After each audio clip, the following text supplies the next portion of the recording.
Good afternoon, everyone. I hope you can see the screen today. And we will be discussing about the questions related to biochemistry and techniques part only. हम केवल उन questions को discuss करेंगे, not every question.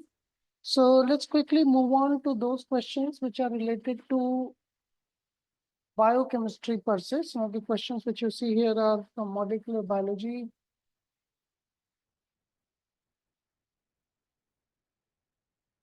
Okay, these are also from botany. Then, okay, one question that comes and related to biochemistry. So we have this question. Which of the following is not called as secondary bile salt? So you have to keep in mind not and secondary bile salt. Now, can you answer the correct one? बताइए, anyone? इस question को आपने क्या mark किया था? A very interesting question. And some of you who would have read and studied the cholesterol metabolism properly. This is related to cholesterol metabolism.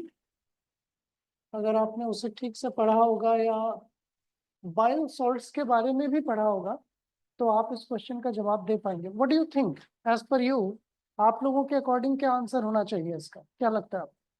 Sir 4. Ursodeoxycholic acid. Why? Because you have not heard this name earlier. किताबों में generally deoxycholic acid, lithocholic acid, chenodeoxycholic acid, इनके नाम दिए रहते हैं. अर्सोडिऑक्सीकोलिक acid का नाम usually नहीं होता है. So what made you to think answer this? This is incorrect. ये आंसर सही नहीं है. This is a secondary bile salt. This is a secondary bile salt. Yes, actually urso नाम का एक बियर होता है, भालू होता है. उस बियर में उसके बाइल सॉल्ट्स में पहली बार ये सेकेंडरी बाइल सॉल्ट्स डिस्कवर किया गया था. हालांकि ये ह्यूमंस में भी मिलता है. It is also found in humans, which was identified later after naming it. So it is a secondary bile salts. Now we should understand first what is secondary bile salt. Secondary bile salt किसे कहते हैं? Bile acid किसे कहते हैं? पहले ये बताइए मुझे. What is a bile acid? क्या लगता है बाइल सॉल्ट्स क्या होते हैं? कहाँ बनते हैं bile salts? Sir bile gall bladder में बनता है, जो लीवर के रेगुलेशन से ब्लैडर से बनता है, फिर वहां सीक्रेट होके स्मॉल नो इंटेस्टाइन में आके. No no no no, they are not formed in gall bladder. Bile तो वो सॉल्ट्स, लीवर में होते हैं, गॉल ब्लैडर में स्टोर होते हैं सर. Yes correct. तो लिवर में बनने वाले बाइल सॉल्ट्स जो कि गॉल ब्लैडर में स्टोर होते हैं, उनको हमेशा क्या कहा जाता है? प्राइमरी बाइल सॉल्ट्स कहा जाता है. They are called as primary bile salts. ठीक है. लेकिन ये तो होता है नॉर्मल एंजाइमेटिक रूट के थ्रू, जहां पर आपका कोलेस्ट्रॉल ब्रेकडाउन होता है. और कोलेस्ट्रॉल ब्रेकडाउन होने के बाद that results in a very simple molecule called colic acid. Okay, colic acid बनता है कहाँ? लिवर में. लेकिन ये कोलिक एसिड जो है, this is not stable in itself. इसको हम सॉल्ट नहीं कह सकते. हम कह रहे हैं bile salt. So this is not a salt, this is acid. Acid जब किसी बेस के साथ इंटरेक्ट करता है तब वो सॉल्ट बनता है. So these are usually coupled with glycine or another amino acid called taurine. Glycine या टॉरिन के साथ ये इंटरैक्ट कर जाते हैं आयनिक इंटरेक्शन के थ्रू. जैसे सोडियम हाइड्रोक्साइड एक बेस है, HCl एक एसिड है, लेकिन NaCl is a salt. So cholic acid, the negative part of cholic acid Ca minus, when it interacts with glycine plus, or Folic acid, when interacts with taurine plus, they become primary bile salts and they are named as glycocholic acid or taurocolic acid. ठीक है. तो glycocholic acid या taurocolic acid ये primary bile salts होते हैं. At the same time, there is another version of this, एक slightly modified version भी होता है. Apart from the cholic acid, यहाँ पर क्या बनता है? चिनोडिऑक्सीकोलिक एसिड भी बनता है. So chenodeoxycholic acid is also a primary bile salt because it is formed in liver itself. Fine. So cholic acid or chenodeoxycholic acid, and they also get conjugated with glycine and taurine. दोनों ही glycine और taurine के साथ conjugate होते हैं and they make primary bile salts. तो primary bile salt समझ आ गया आपको? लेकिन deoxycholic acid, lithocholic acid, urodeoxycholic acid, they are formed by the action of bacteria.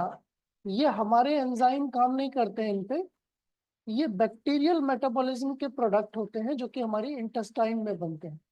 So all these three are of bacterial origin, deoxycholic, lithocholic and ursodeoxycholic, and therefore they are classified as secondary bile salts. तो यहाँ पर secondary bile salt कौन सा नहीं है, not पूछा है. कौन सा secondary bile salt नहीं है? The answer is chenodeoxycholic acid because it is a primary bile salts. अगर इसकी जगह कुछ और भी लिखा होता, अगर यहाँ cholic acid लिखा होता, that would have also been correct answer. तो chenodeoxycholic acid और cholic acid, this you should remember, ये primary bile acids हैं और इसलिए this is the correct answer, not the fourth. If you have answered fourth, you should remember that these are not correct answers. And there is also medical relevance. जो secondary bile salts होते हैं उनकी एक medicinal importance भी होती है, आप जानते हो. अर्सोडिऑक्सीकोलिक एसिड जनरली गॉल ब्लैडर के स्टोन्स रोकने के काम आता है. जनरली हमारे गॉल ब्लैडर में क्या होता है, बहुत ज्यादा अगर कोलेस्ट्रॉल ब्रेकडाउन हो रहा है, बहुत ज्यादा फोलिक एसिड का फॉर्मेशन हो रहा है, तो वहां पर गॉल ब्लैडर में क्रिस्टल्स बनना शुरू हो जाते हैं बाइल एसिड के, और वो क्रिस्टल स्टोन की फॉर्म में डिपॉजिट हो जाते हैं. तो जो लोग कंप्लेन करते हैं कि उनके गॉल ब्लैडर में स्टोन हो गया है, most of those stones are because of dysregulated metabolism of cholesterol. But if you can give the person secondary bile salts, any of the secondary bile salts, particularly ursodeoxycholic acid. आप Google पे search करेंगे ना ursodeoxycholic acid, तो medicine के form में आपको photographs मिलेंगे, medicine मिलेंगी. They are available in clinics, so they are often used as a treatment or a therapy for gall bladder stones. But मैं ये एडवाइस आपको, क्लिनिकल एडवाइस नहीं दे रहा हूँ. कितना लेना है और कब लेना है ये आपको डॉक्टर ही बता सकते हैं. सो this is not a clinical advice पर से, but this is the correct answer of the question. ठीक है, तो ये एक बायोकेमिस्ट्री का क्वेश्चन था जो आपको समझ आ गया. आई थिंक आगे चल सकते हैं. Any question related to this? इससे रिलेटेड कोई क्वेश्चन आप पूछना चाहते हैं? If you want to see the structures, that also can be done. हम थोड़ा सा और elaborate कर सकते हैं यहाँ पर. यस सर, ये जो आप क्वेश्चन लाए हैं सीएसआर के, वो शिफ्ट 1 का है शिफ्ट 2 का है सर? इवनिंग शिफ्ट के हैं. अब मुझे नहीं पता 1 कौन सा था 2 कौन सा था. ये इवनिंग शिफ्ट के हैं. अच्छा ठीक है सर, ठीक है sir, thank you. I think there should not be much difference, ज्यादा डिफरेंस नहीं होगा. ठीक है, तो ये देखो कुछ क्रिस्टल स्ट्रक्चर्स हैं यहाँ पर. आप बहुत सारी जगह स्ट्रक्चर्स देख सकते हैं. तो this is a normal classical pathway in which these cholesterol is metabolized into bile salts. So you can see this conventional pathway जिसे हम neutral pathway कहते हैं. कोलेस्ट्रॉल जो है वो CYP7A1 एंजाइम होता है कोलेस्ट्रॉल को ब्रेक डाउन करने वाला. पहले इससे 7 अल्फा हाइड्रोक्सी कोलेस्ट्रॉल में कन्वर्ट होता है, यानी कि 7th पोजीशन पर एक हाइड्रोक्सी ग्रुप अटैच होता है. इसके बाद it can either break down into cholic acid, cholate means cholic acid, और it can break down into chenodeoxycholic acid. और यहाँ लिखा हुआ देख रहे हैं primary bile salts. So since they are the immediate products of the cholesterol and they are formed by the action of liver enzymes CYP7A, right? 7A1 का मतलब हो गया 7 alpha hydroxylase enzyme. So hydroxyl group attach करता है. CYP8B1, तो ये क्या है, एक additional hydroxyl group attach करता है. इसी तरह से CYP27A1, ये 27th पोजीशन पर काम करता है, और इससे बनते हैं दो प्राइमरी बाइल सॉल्ट्स, चिनोडिऑक्सीकोलिक एसिड और कोलिक एसिड। इसी तरह से एक ऑल्टरनेट पाथवे भी है। ये तो एक नॉर्मल पाथवे है जिससे दोनों प्राइमरी बाइल सॉल्ट बनते हैं, और एक ऑल्टरनेट पाथवे भी है जिसमें सबसे पहले 27th पोजीशन पर हाइड्रोक्सिल ग्रुप अटैच होता है। सो यू कैन से CYP27A1 जो यहाँ बाद में काम कर रहा था, वो डायरेक्टली पहले काम करता है, और उसके बाद में CYP7B1 काम करता है, जिससे कि कोलिक एसिड और चिनोडिऑक्सीकोलिक एसिड बन सकते हैं। तो आपको नहीं लगता कि ये डायग्राम एक कॉम्प्रिहेंसिव इंफॉर्मेशन आपको दे रहा है, जिससे आप शायद आप फ्यूचर में याद रख पाएंगे कि बाइल सॉल्ट्स कैसे बनते हैं? बाइल सॉल्ट्स का ध्यान रखिए, they are the degradation products और end products of cholesterol metabolism. अब शरीर में कोलेस्ट्रॉल बन रहा है तो कभी ना कभी डिग्रेड होके एक्सक्रीट भी होना चाहिए, नहीं तो वो एक्यूमुलेट होने लगेगा। कोलेस्ट्रॉल के अपने बहुत सारे काम होते हैं, वो अपना काम करता है, और जब उसकी लाइफ खत्म हो जाती है, हाफ लाइफ कंप्लीट हो जाती है, तो उसको डिग्रेड होना पड़ता है।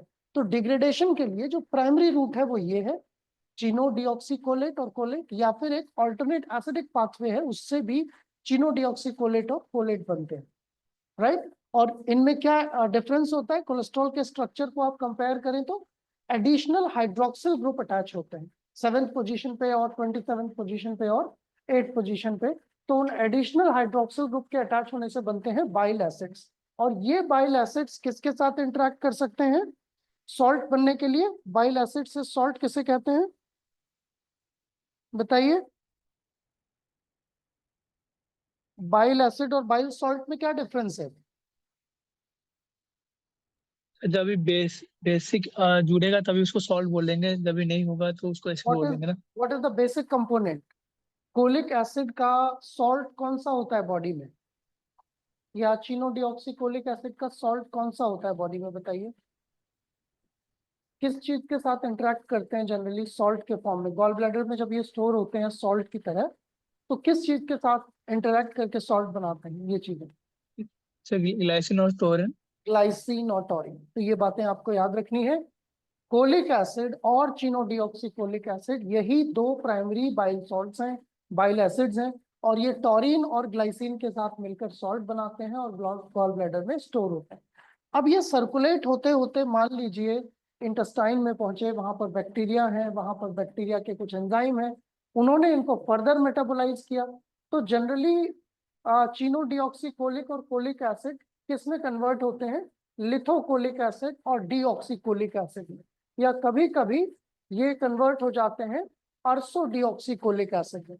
तो अर्सोडिऑक्सीकोलिक एसिड को कुछ लोग टर्शरी bile salt भी कह देते हैं। Sometimes it is also called as tertiary bile salts because it is considered to be the derivative of, much later derivative of the secondary bile salts. तो प्राइमरी के बाद मेनली सेकेंडरी बनते हैं, लेकिन कभी कभी एक सेकेंडरी पहले प्राइमरी से सेकेंडरी बना, this one is called as secondary ketolithocholic acid, और कीटोलिथोकोलिक एसिड से फिर क्या बना? Ursodeoxycholic acid, which is got its name from the arsa, that is a bear। एक भालू के नाम पर इसका नाम रखा गया है क्योंकि पहली बार उसमें ढूंढा गया था। तो अगर हम 7 कीटोलिथोकोलिक एसिड को क्या मानकर चले? If we consider 7 ketolithocholic acid as secondary bile salt, so we can also call this ursochinodeoxycholic acid as tertiary bile salts। but at the same time इसको tertiary भले ही आप कहो, you cannot challenge this question। ऐसा नहीं कह सकते कि ये दोनों सेकेंडरी हैं ये टर्शरी है तो हम इसको सही किया, हमारा ये आंसर माना जाना चाहिए, because this one is the more appropriate answer, ये प्राइमरी। इसलिए अगर यहाँ पर एक और एग्जाम्पल होता सेकेंडरी का, और फिर आपसे पूछा होता कि कौन सा सेकेंडरी नहीं है, तब आप इसको करते तो सही था। हालांकि ये टर्शरी भी माना जाता है, but there is no unanimous opinion on this, you can still consider as secondary cholic acid, secondary bile salts। तो इतना डिस्कशन इनफ है। हाँ बताइए। सर ये कौन से बैक्टीरिया है जो उसको फर्दर मेटाबोलाइज करते हैं सर? बैक्टीरिया बैक्टीरिया के के नेम नाम तो मुझे नहीं पता, I don't know at this point of time, don't remember, but there are several intestinal bacteria, most of them are of the coccus group, but exact genus okay and sir. Species मुझे नहीं पता है, मतलब I have to see and then I can comment on that. Okay sir. Okay, चलो आगे चलते हैं। एक क्वेश्चन और है जो लिपिड से रिलेटेड लग रहा है थोड़ा सा, इसको देखते हैं। Which of the following properties is not responsible for the self-sealing nature of ruptured biological membrane? तो आपको पता है कि ज्यादातर ruptured biological membranes जो होती हैं वो क्या हो जाती हैं, सेल्फ सील हो जाती हैं, दोबारा से जुड़ जाती हैं। अगर कोई बायोलॉजिकल मेम्ब्रेन टूटी, कोई ट्रांजिएंट पोर बना, तो जनरली वो अपने आप जुड़ जाती हैं। तो इन्होंने पूछा है कि कौन सी प्रॉपर्टी है जो अपने आप जुड़ने के लिए रिस्पॉन्सिबल नहीं है। Let's look at this. Amphipathic character of the lipids, hydrophobic interaction between the lipid molecules, hydrogen bonding between the head group of the lipid and water, covalent interaction among lipid molecules. कौन सा responsible नहीं है self ceiling के लिए, बताइए। आप जानते हो कि प्लाज्मा मेम्ब्रेन का स्ट्रक्चर कुछ ऐसा होता है। तो मान लीजिए ये बीच में ट्रांजिएंट पोर बन गया है, ये प्लाज्मा मेम्ब्रेन है, अब इसको सील होना है, तो इन बीच के पार्ट में कौन कौन से इंटरेक्शन हो सकते हैं और कौन से नहीं हो सकते हैं, वो आपको इमेजिन करना है और ये बताना है कि इनमें से कौन सा हो ही नहीं सकता है। Which interaction can never happen, which is not the correct answer, बताइए। Sir covalent bond. Covalent bond, okay. Lipid molecule के बीच में कोवेलेंट बॉन्ड नहीं बन सकता है। सर सोच रहा हूँ नहीं बन सकता। ओके, हाइड्रोजन बॉन्ड बन सकता है। सर लिपिड के हाइड्रोजन बॉन्ड तो हो सकता है और हाइड्रोफोबिक भी हो सकता है। हम्म, तो देखो जुड़ने के, एम्फीपैथिक। बिल्कुल सही बोल रहे हो आप, यू आर एब्सोल्युटली राइट। जुड़ने के लिए आप जानते हो कि लिपिड का पहली बात तो नेचर क्या होता है, एम्फीपैथिक। एम्फीपैथिक। एम्फीपैथिक का मतलब क्या होता है, इट हैज सर वो both hydrophilic as well as hydrophobic. Hydrophobic. ये जो है हाइड्रोफिलिक ग्रुप है, जिसको हम हेड कहते हैं, और ये जो नीचे वाला पार्ट है ये क्या है, ये हाइड्रोफोबिक है। तो हाइड्रोफिलिक ग्रुप भी है और हाइड्रोफोबिक ग्रुप भी है। हाइड्रोफोबिक तो ऑब्वियसली जैसे ही चारों तरफ पानी होगा, they will try to attract with each other. अब अगर चारों तरफ पानी के मॉलिक्यूल्स हैं, वाटर के मॉलिक्यूल्स हैं, तो ये जो टेल है, this tail will automatically make lot of hydrophobic interactions in presence of water. तो यहाँ पहली बात तो हाइड्रोफोबिक इंटरेक्शन टेल्स को जोड़ने का काम करेंगे, so they help in connecting tails, right. So this is absolutely correct. Second वाला तो मैं अभी उनकी बात कर रहा हूँ जो इन्वॉल्व है, आंसर की बात नहीं कर रहा हूँ। हाइड्रोफोबिक इंटरेक्शन इन्वॉल्व हो सकता है। Amphipathic character, amphipathic yes sir. Character इसलिए इंपॉर्टेंट है क्योंकि जोड़ने के लिए इंपॉर्टेंट, लिपिड की फीचर नहीं पूछा जा रहा है, जोड़ने के लिए इंपॉर्टेंट क्यों, क्योंकि अगर एम्फीपैथिक करेक्टर नहीं होता तो देखो हेड ग्रुप पानी की तरफ अट्रैक्ट होगा, पानी के साथ ये वाटर हाइड्रोजन बॉन्ड बनाएगा, तो हेड इधर उधर खींचेंगे, तभी तो हाइड्रोफोबिक इंटरेक्शन हो पाएंगे। ये बहुत दूर होंगे तो हाइड्रोफोबिक इंटरेक्शन नहीं होंगे, लेकिन वाटर तो चारों तरफ है। तो पहले क्या बनेगा, पहले हाइड्रोफिलिक मॉलिक्यूल यानी कि वाटर के साथ इंटरेक्शन करके हेड ग्रुप हाइड्रोजन बॉन्ड बनाते हैं, इसके बाद हाइड्रोफोबिक इंटरेक्शन होते हैं। तो दोनों ही चीजें इंटरेक्ट करती हैं, हेड टू हेड इंटरेक्शन नहीं हो रहा है, head is interacting with water.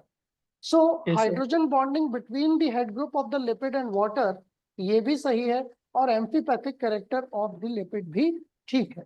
But covalent interaction among the lipid molecules, it is quite unlikely. मैं ये नहीं कह सकता कि कभी होता ही नहीं है, कभी मिलेगा ही नहीं। हो सकता है कि फ्यूचर में कोई ऐसा लिपिड डिस्कवर हो जाए जहां पर कोवेलेंट इंटरेक्शन हो, बट एज ऑफ नाउ अभी तक की जो रिसर्च है, अभी तक के जो डिटेल्स हैं, उनके हिसाब से ना तो हेड ग्रुप में कोई ऐसा ग्रुप होता है जो कोवेलेंट लिंकेज शो करे, ना ही टेल में ऐसा कोई ग्रुप होता है जो कोवेलेंट लिंकेज शो करे। So as of now this seems to be only component which is not responsible for self sealing of the membrane, and therefore you can say that this should have been the correct answer. Fourth जो है इसका correct answer होगा। All right, समझ आ गया। Yes sir. Sir हाँ, sir hydrophobic effect क्या थोड़ा सा फिर से बता दें कि किसके बारे में? Hydrophobic effect? हाइड्रोफोबिक इफेक्ट क्या होता है? देखो, हाइड्रोफोबिक इफेक्ट का मतलब होता है when there is there are multiple hydrophobic groups and they are all surrounded with water. अगर इनके चारों तरफ वाटर है तो अभी देखो इनकी एंट्रोपी जो है, I mean they continuously need to be far away from water, they can not interact with water, ये पानी से इंटरेक्ट नहीं कर सकते, है ना, और ये इस तरह से पानी में डिजॉल्व है. So in order to stabilize themselves, what they can do is they can come as close as possible. ये जो हाइड्रोफोबिक ग्रुप्स हैं ये इतने पास आ जाते हैं that the water from their surrounding is excluded. इनसे जो पानी है वो एक्सक्लूड हो जाता है. ठीक है. In a way you can imagine it like protein folding. जैसे प्रोटीन फोल्ड होते हैं, तो प्रोटीन फोल्ड होते समय क्या होता है, there is a long protein, protein का जो हाइड्रोफोबिक पार्ट है वो फोल्ड होके अंदर छुप जाता है, हाइड्रोफिलिक पार्ट बाहर आ जाता है. इससे क्या होता है, both water molecules get free, बहुत सारे वाटर मॉलिक्यूल जो इसके आसपास थे वो भी फ्री हो गए, और ये जो इसमें बंधे पड़े थे, ट्रैप्ड थे, they are also relatively free. तो दोनों की रैंडमनेस एक तरह से इंक्रीज हो गई, and which is in concurrent with second law of thermodynamics.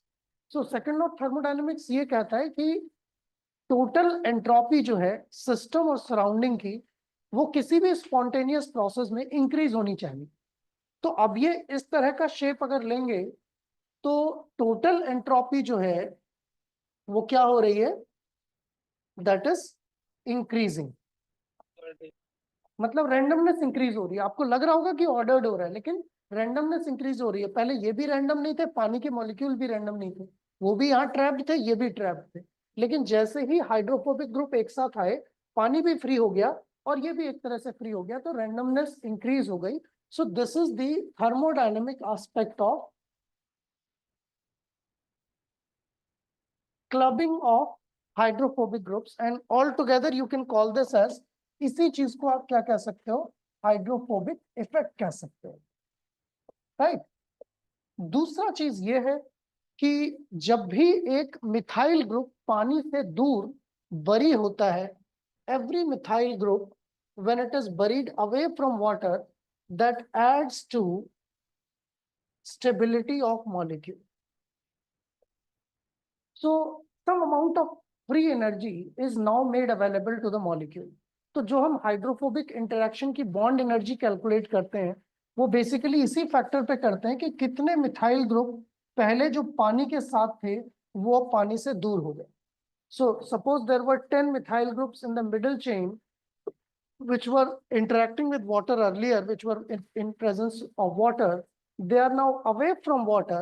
So you can say 10 into energy of every methyl group, that will be the total Gibbs free energy of hydrophobic interaction. इस तरह से हम hydrophobic interaction की energy निकालते हैं, energy calculate करते हैं. So this entire thing is called as hydrophobic effect. And you should remember that the surrounding water is important. अगर चारों तरफ पानी नहीं है, चारों तरफ क्या है, if this is not water, this is toluene or this is hexane, okay, this is not water, then there will be no hydrophobic effect. फिर कोई हाइड्रोफोबिक इफेक्ट नहीं होगा. Hydrophobic effect is only shown by hydrophobic molecules in presence of water. यानी कि एक तेल की शीशी में रखा हुआ ऑयल, उसके अंदर हाइड्रोफोबिक इफेक्ट नहीं होगा, लेकिन जब आप ऑयल की एक बूंद पानी में डाल दोगे तो हाइड्रोफोबिक इफेक्ट देखने को मिलेगा. So there are two different things. I hope hydrophobic effect is now clear to you. ये बात क्लियर हो सर गई? जब भी वो टॉलिन और हेक्सेन में होगा तो वो कौन सा बॉन्ड ये शो कर रहा होगा सर? तो हमें उसको हाइड्रोफोबिक इफेक्ट नहीं बोलेंगे तो क्या बोलेंगे सर? तब तो ये डिसॉल्व हो जाएगा, इनके साथ इंटरेक्ट कर रहा होगा किसी और वे में. अच्छा ठीक है सर. आई मीन वैंडरवाल इंटरेक्शंस तो हमेशा ही होंगे ना, वैंडरवाल इंटरेक्शंस होंगे या फिर हाँ कोई हाँ. और इंटरेक्शंस भी हो सकते हैं. So if there are no interactions you can say van der Waals interactions, but in that situation it will be dissolve, क्योंकि वहां इसको टॉलिन से दूर जाने की जरूरत नहीं है ना. Toluene will not be repelling these molecules or hexane will not be repelling these molecules. So they will be freely dissolved in those solvents. जैसे आप तेल में अगर थोड़ा सा बटर डाल दो तो वो घुल जाएगा ना उसमें, या घी में थोड़ा हाँ सर। ऑयल डाल दो वो घुल जाएगा. So they हाँ need not to make any interactions as such, but they also need not to get away from it. So they will readily get dissolved. उसको हम मिसेबल सेंस बोलते हैं कि मिसेबल है दोनों लिक्विड्स, और उस तरह से हम उनको आंसर कर सकते हैं. सो हाइड्रोफोबिक इफेक्ट क्लियर हो गया. ये सर, ठीक है. Thank you sir. तो ये क्वेश्चन हमारा लिपिड से था. एक क्वेश्चन इनफैक्ट दोनों क्वेश्चन लिपिड के ही हो गए. लिपिड चैप्टर के बायोकेमिस्ट्री में अगर आपने लिपिड अच्छे से पढ़ा है, या आप इसको सेल बायोलॉजी का क्वेश्चन भी मान सकते हैं, क्योंकि वहां पर आप मेम्ब्रेन्स के बारे में पढ़ते हो, प्लाज्मा मेम्ब्रेन्स के बारे में स्टडी करते हो, तो उसको भी सेल बायोलॉजी का भी कंसिडर कर सकते हो. It depends on you. Economic botany से कुछ क्वेश्चंस हैं, एम्ब्रायोनिक डेवलपमेंट से कुछ क्वेश्चन है, ये मॉलिक्यूलर बायोलॉजी से है. चलो एक क्वेश्चन और दिखाई दे रहा है मुझे जो कि प्रोटीन से है. दिस क्वेश्चन बहुत ही सिंपल क्वेश्चन है. Okay, very very simple question. I think all of you would have answered it. Which of the following bonds support three intertwined polypeptide strands in the triple helical structure of collagen? तो collagen सबने पढ़ा है structure. Collagen क्या होता है? ये sir. Collagen की एक सिंगल हेलिक्स जो होती है, लेफ्ट हैंडेड हेलिक्स, जो प्रोटोकोलेजन के फॉर्म में बनती है, ऐसी 3 हेलिक्स आपस में एक साथ पास पास आकर क्या बना लेती हैं? ट्रिपल हेलिक्स बना लेते हैं. सो 3 helices, they club together, they come together and make a structure which is called triple helix, right? So this is called collagen triple helix. ये सर। और इसके बारे में आपने और भी कई चीजें पढ़ी होंगी, जैसे कि कोलेजन की एक सिंगल हेलिक्स जो होती है वो लेफ्ट हैंडेड होती है, और ये लेफ्ट सर। हैंडेड होने के पीछे इसका एक रीजन है कि इसके अंदर जनरली क्या मिलता है प्रोलीन। देखने को, इसमें ग्लाइसिन, प्रोलीन और ग्लाइसिन। प्रोलीन और प्रोलीन होता है. Hydroxy proline.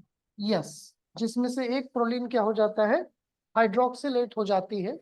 So the question here is about कि ये जो ट्रिपल हेलिक्स बनी, अब इस ट्रिपल हेलिक्स में ये तीनों हेलिक्स आपस में ऐसा तो नहीं है कि खाली ट्विस्ट हो गई है एक के ऊपर, ये पास आएंगी और इनके बीच में कोई इंटरेक्शन बनेगा, तभी ये ट्विस्ट होकर एक स्टेबल ट्रिपल हेलिक्स बना सकती हैं. तो इनको स्टेबलाइज करने के लिए इन हेलिक्स के बीच में ऐसे कौन से इंटरेक्शंस होते हैं जिनसे कि ये ट्रिपल हेलिक्स स्टेबल हो जाती है, इसके बारे में पूछा गया. Can you answer this? इसको हाइड्रोजन आंसर कर बॉन्ड। सकते हो, बताइए. Sir hydrogen bond. Hydrogen bond. Okay, तो आंसर बिल्कुल सही है. Hydrogen bond is absolutely correct answer. लेकिन किस किस चीज के बीच में हाइड्रोजन बॉन्ड? सर जो ग्लाइसिन है हम्म और जो हाइड्रोक्सी प्रोलीन है, अ, उनके उनके एक स्ट्रैंड होगा और एक जो स्ट्रैंड होगा उसके पास भी हाइड्रोक्सी प्रोलीन होगा, तो उन दोनों के बीच में OH OH ग्रुप है, तो उनमें अंदर हाइड्रोजन बॉन्ड बन सकता है। So let me clarify this. Literature wise, not much of the hydroxyproline participates in the hydrogen bonds, but actually glycine का ही, क्योंकि glycine में जब भी आप देखोगे तो बैकबोन तो किसी भी अमीनो एसिड में CONH तो होता ही है ना? ये सर। तो हाँ। इसकी कोलेजन की भी जो बैकबोन होगी, इसमें CONH तो लगातार हो गई, ऐसे ही दूसरी चेन आ रही होगी उसमें भी CONH होगा. तो हाँ। हाँ। ग्लाइसिन के एक स्ट्रैंड के CO और दूसरी तरफ प्रोलीन के NH, इनके बीच में कई बार हाइड्रोजन बॉन्ड बनते हैं. तो ये बात तो ठीक है कि ये बॉन्ड कौन सा होता है जो स्टेबलाइज करता है, ये हाइड्रोजन बॉन्ड होता है which stabilizes. And you should also remember that there is no scope for coordinate bond. Coordinate bond के लिए तो यहाँ कोई स्कोप नहीं है, क्योंकि उसके लिए कोई हैवी मेटल चाहिए, डी ब्लॉक एलिमेंट ये चाहिए सर। जो इलेक्ट्रॉन डिफिशिएंट हो, और कोई एक ये इलेक्ट्रॉन सर। रिच एलिमेंट चाहिए जैसे कि नाइट्रोजन. तो इलेक्ट्रॉन रिच एलिमेंट तो होते हैं, नाइट्रोजन तो होता है, ऑक्सीजन भी होता है, लेकिन कोई इलेक्ट्रॉन डेफिशिएंट एलिमेंट नहीं होता है, so there is no scope for ionic coordinate bond. Also ions भी नहीं बनते हैं बीच में, ऐसा भी नहीं है कोई नेगेटिवली चार्ज साइड चेन्स हो यहाँ या बहुत सारी पॉजिटिवली चार्ज साइड चेन हो, so there is also unlikeliness of ionic bond in the collagen structure, logically speaking. Disulfide bond, this is a matter of, I mean, active study. If you know the sequence, if you have the idea कि cysteine होते हैं कि नहीं, only then you can answer. ऐसे answer नहीं कर सकते हो। अगर सिस्टीन होंगे और आसपास आ जाएंगे तो ऑफ कोर्स बन सकता है, बट होते नहीं है। This is a kind of fact which you must know. अगर आप जानते हो तो इसे रूल आउट कर सकते हो, नहीं तो नहीं कर सकते। तो यहाँ पर बचता है केवल हाइड्रोजन बॉन्ड। लेकिन ऐसा नहीं है कि केवल हाइड्रोजन बॉन्ड से ही ये स्टेबलाइज हो जाता है, और भी चीजें होती हैं। अगर यहाँ पर मान लो मैं इस क्वेश्चन को थोड़ा मॉडिफाई कर दूं, अगर आयनिक बॉन्ड की जगह मैं कोवेलेंट बॉन्ड लिख देता हूं और फिर इस क्वेश्चन को मैं कॉम्बिनेशन वाला बना देता, 1 and 2, 2 and 4, 3 and 4, 1 and 3, तब क्या आंसर करते? Let's do that exercise. मान लो अगले एग्जाम में ऐसा क्वेश्चन आ जाए, तब क्या इंटरचेन कोवेलेंट बॉन्ड्स होते हैं कोलेजन में? Is there a possibility of interchain covalent bond? Every covalent bond need not to be a disulfide bond. There can be other kind of covalent bonds also. Yes, sir. So So is there a answer 2 1 possibility 4 of, होगा, yes? 2 1 4 होगा, but मुझे उतना ध्यान नहीं आ रहा है कि कौन से बीच में कोवलेंट बॉन्ड बनेगा। So correct answer is yes. Covalent bond बन सकते हैं, बनते हैं। Yes sir. तो हाइड्रोजन बॉन्ड तो होते ही हैं, लेकिन बीच बीच में कहीं कहीं कोवेलेंट बॉन्ड भी होते हैं। तो अगर अगली बार कोई कोवेलेंट बॉन्ड बताए पूछे आपसे, या ऑप्शन में कोवेलेंट भी लिखा हो, that will also be correct answer. क्योंकि यहाँ पर कई बार लाइसिन रेसिड्यूज आमने सामने आ जाते हैं, और लाइसिन लाइसिन सामने होने पर एक मिथाइल ग्रुप की मदद से they get connected and they form a bridge called L-lysine bridge. And that L-lysine bridge, through an intermediate called Skipp's base in chemistry, through that Skipp's base, they connect the two or more chains of collagen, and they further stabilize this triple helix.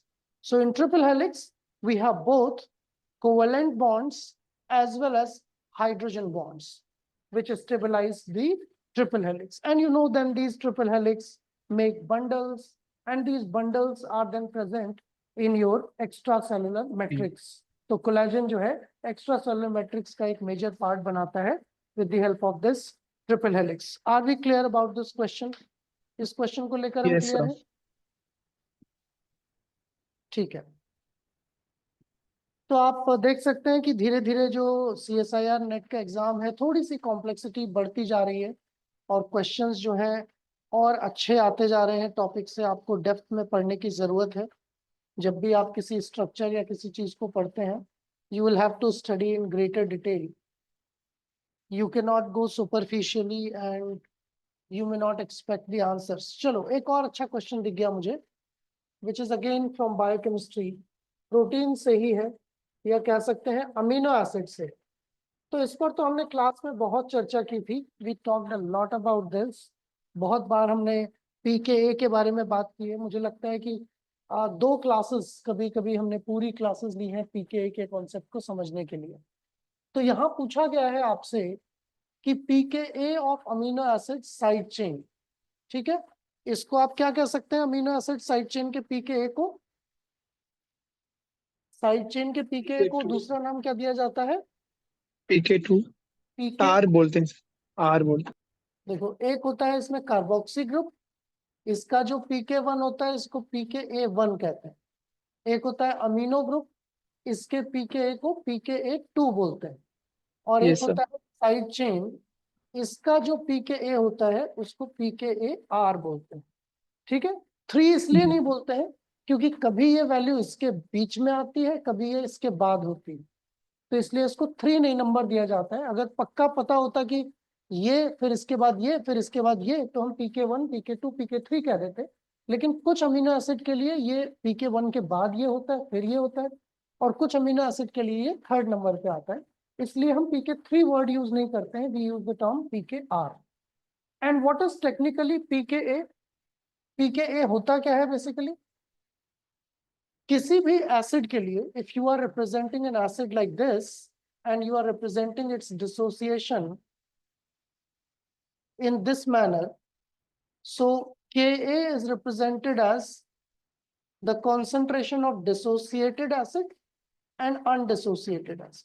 ठीक है, इसे कहते हैं acid dissociation constant.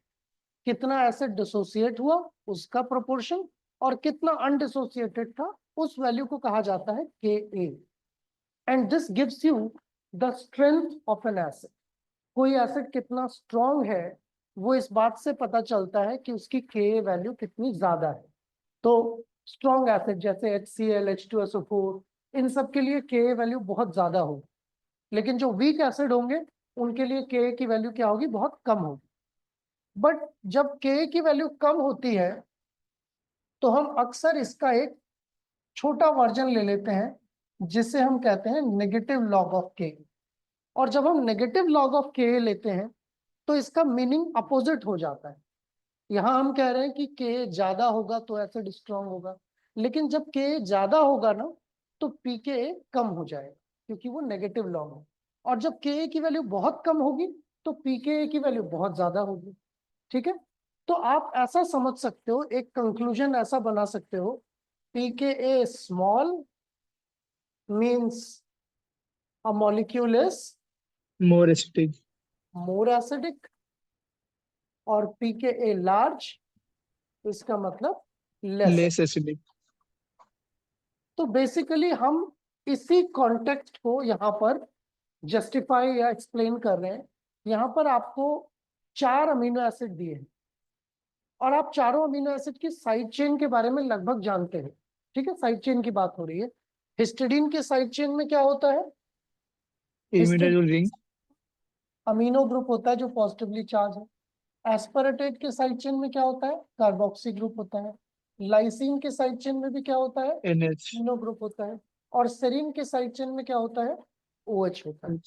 ठीक है, तो अगर आपको इतना आइडिया हो कि इन चारों अमीनो एसिड की साइड चेन में सबसे ज्यादा एसिडिक कौन सी होगी और सबसे कम एसिडिक कौन सी होगी, तो आप इस क्वेश्चन को आंसर कर सकते हैं, क्योंकि इसमें यही तो कहा गया है, which one of the following is the correct arrangement of amino acids in the decreasing order of their side chain pK। या फिर मैं इसको, इस बात को ऐसे कह सकता हूँ, डिक्रीजिंग pK का मतलब इंक्रीजिंग एसिडिक बिहेवियर। क्या मैं ये कह सकता हूँ? हमको यही बताना है, जो राइट साइड में लिखा होगा सबसे कम pK वैल्यू जिसकी होगी वो सबसे ज्यादा एसिडिक होना चाहिए।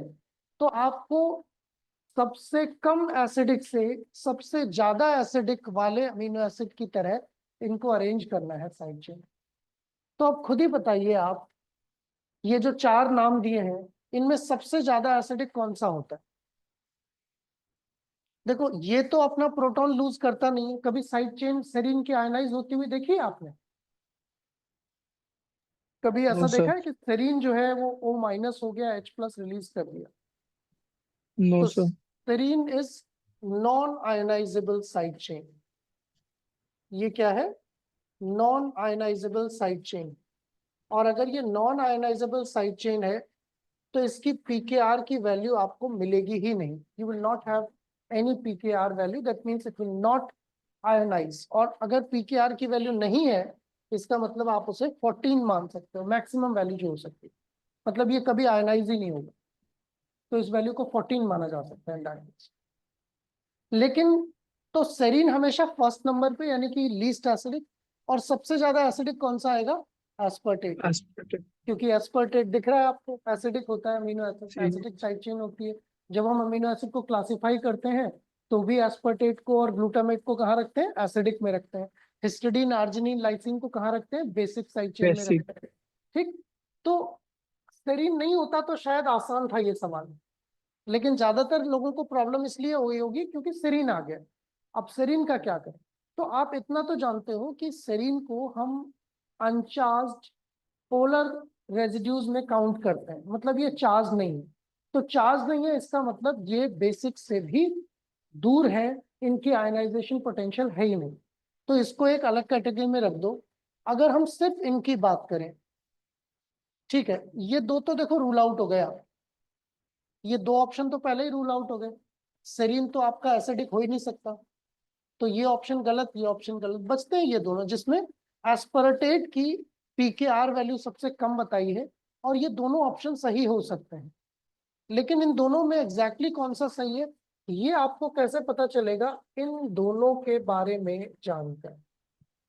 अगर आप इन दोनों के बारे में जानते हैं कि हिस्टिडीन ज्यादा एसिडिक है या लाइसिन ज्यादा एसिडिक, तभी आप इस सवाल को आंसर कर पाएंगे, नहीं तो नहीं कर पाएंगे। ये तो रूल आउट हो लाइसिन गया, रहता है तो कैसे पता चलेगा लाइसिन ज्यादा एसिडिक है कि हिस्टिडीन ज्यादा एसिडिक है? सर। उसमें स्ट्रक्चर में जो साइड चेन है ना, उसमें जो CS2 ग्रुप है, हम्म, जैसे लाइसिन के CS2 ग्रुप में 4 है CS2। ठीक है। तो आप देखो और दोनों तरह से कर सकते हो, आप बिल्कुल सही बोल रहे हो कि आप इसकी मदद से भी कर सकते हो। Either you can look at the structure, so if you know chemistry, अगर आप केमिस्ट्री पढ़ने वाले स्टूडेंट हो, केमिस्ट्री की बहुत ज्यादा नॉलेज रखते हो, तो आप केमिस्ट्री के बेसिस पर कह सकते हो कि ऐसे ग्रुप में जहां अमीनो ग्रुप टर्मिनल है, इसको आप क्या कह सकते हो, you can call it as beta gamma delta epsilon.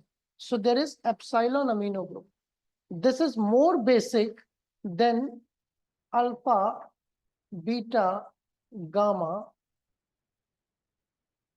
delta epsilon, which is present in the ring, because this also shows aromatic behavior. So because of the aromatic behavior, this becomes slightly less basic. तो या तो मैं ये कह सकता हूं कि chemistry के हिसाब से lysine is more basic than histidine. In other words, अगर लाइसिन ज्यादा बेसिक है तो लाइसिन को हम लेस एसिडिक कह सकते हैं। Lysine is less acidic and histidine is more acidic, मतलब हिस्टिडीन यहाँ आना चाहिए और लाइसिन यहाँ आना चाहिए। This should be the correct answer. मान लो आप केमिस्ट्री नहीं जानते हो, you are a pure biology student, chemistry भूल गए हो, then what you should do is, then you should remember a few pKr values। तो हमारे पास यस कितने साइड चेन आयनाइजेबल वाले अमीनो एसिड हैं? कुछ ही हैं, HRK DE, और कभी कभी टायरोसिन और सिस्टीन आयनाइज हो जाते हैं, तो इन्हीं की पीकेआर वैल्यू याद करनी है। और हिस्टिडीन इंटरेस्टिंग है, क्योंकि हिस्टिडीन की जो पीकेआर वैल्यू होती है, इस पर और भी क्वेश्चन आए हैं, ये 6 के आसपास होती है। And this is the reason that histidine behaves both as acid and base at the physiological pH. And this is the reason that histidine is also present at the active site of most of the enzymes. ज्यादातर enzyme की active site पर histidine होता है, ज्यादातर catalytic centre पर histidine होता है, क्योंकि हिस्टिडीन जो है प्रोटॉन डोनर की तरह भी काम कर सकता है और प्रोटॉन एक्सेप्टर की तरह भी काम कर सकता है, क्योंकि इसकी पीकेआर वैल्यू 6 के आसपास होती है इसलिए। जबकि पीकेआर वैल्यू लाइसिन की जो है वो 12 के आसपास होती है। It's quite more basic. So obviously either you can answer it on this basis, या तो आप 5-6 अमीनो एसिड की पीकेआर वैल्यू याद रखें, तब आपके लिए आसान है इस क्वेश्चन को आंसर करना, या फिर आप केमिस्ट्री जानते हैं, लॉजिक जानते हैं, तो लॉजिकल बेसिस पर भी आंसर कर सकते हैं। मीन्स आप किसी केमिस्ट्री के पर्सन से क्वेश्चन पूछोगे, दे विल आस्क कि मुझे स्ट्रक्चर बता दो, और स्ट्रक्चर के बेसिस पे he will be able to tell you, he और she will be able to tell you what is the correct answer. तो first is the correct answer here, पहला आंसर सही है। Okay, are we clear?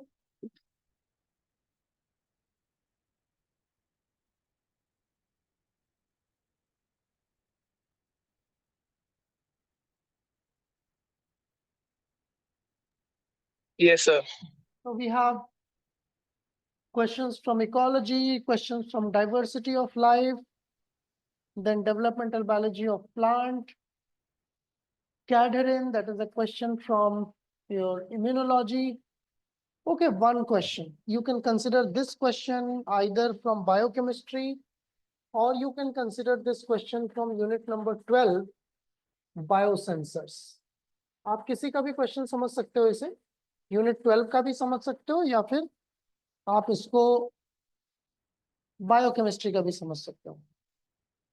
तो ये बहुत ही straight forward question है। अगर आपने ग्लूकोमीटर के बारे में कभी भी पढ़ा होगा लाइक, या सिंपली भी आप नेट पे सर्च कर लोगे ग्लूकोमीटर, तो ग्लूकोज के जो बायोसेंसर्स हैं, आप जानते हो कि ग्लूकोमीटर में क्या होता है, एक छोटी सी इस तरह की चिप डाली जाती है, इंसर्ट की जाती है, जिस पर ब्लड का स्पॉट डाला और मशीन में लगा दिया। तो होता क्या है बेसिकली, यहाँ पर पहले से ग्लूकोज ऑक्सीडेज एंजाइम कोटेड रहता है, ठीक है। और वो ग्लूकोज ऑक्सीडेज एंजाइम हमारे ब्लड में प्रेजेंट ग्लूकोज को ऑक्सीडाइज करके ग्लूकोनोलैक्टोन में कन्वर्ट करता है। और जब वो ऐसा करता है, तो at the same time it is possible to reduce it is possible to produce it is possible to convert the hydrogen peroxide into H2O। ऐसा करते समय कॉन्करेंटली हम हाइड्रोजन ऑक्साइड को भी ब्रेक कर सकते हैं। And the electrons, they can produce an electrical signal in the machine. इनसे एक इलेक्ट्रिकल सिग्नल प्रोड्यूस हो सकता है।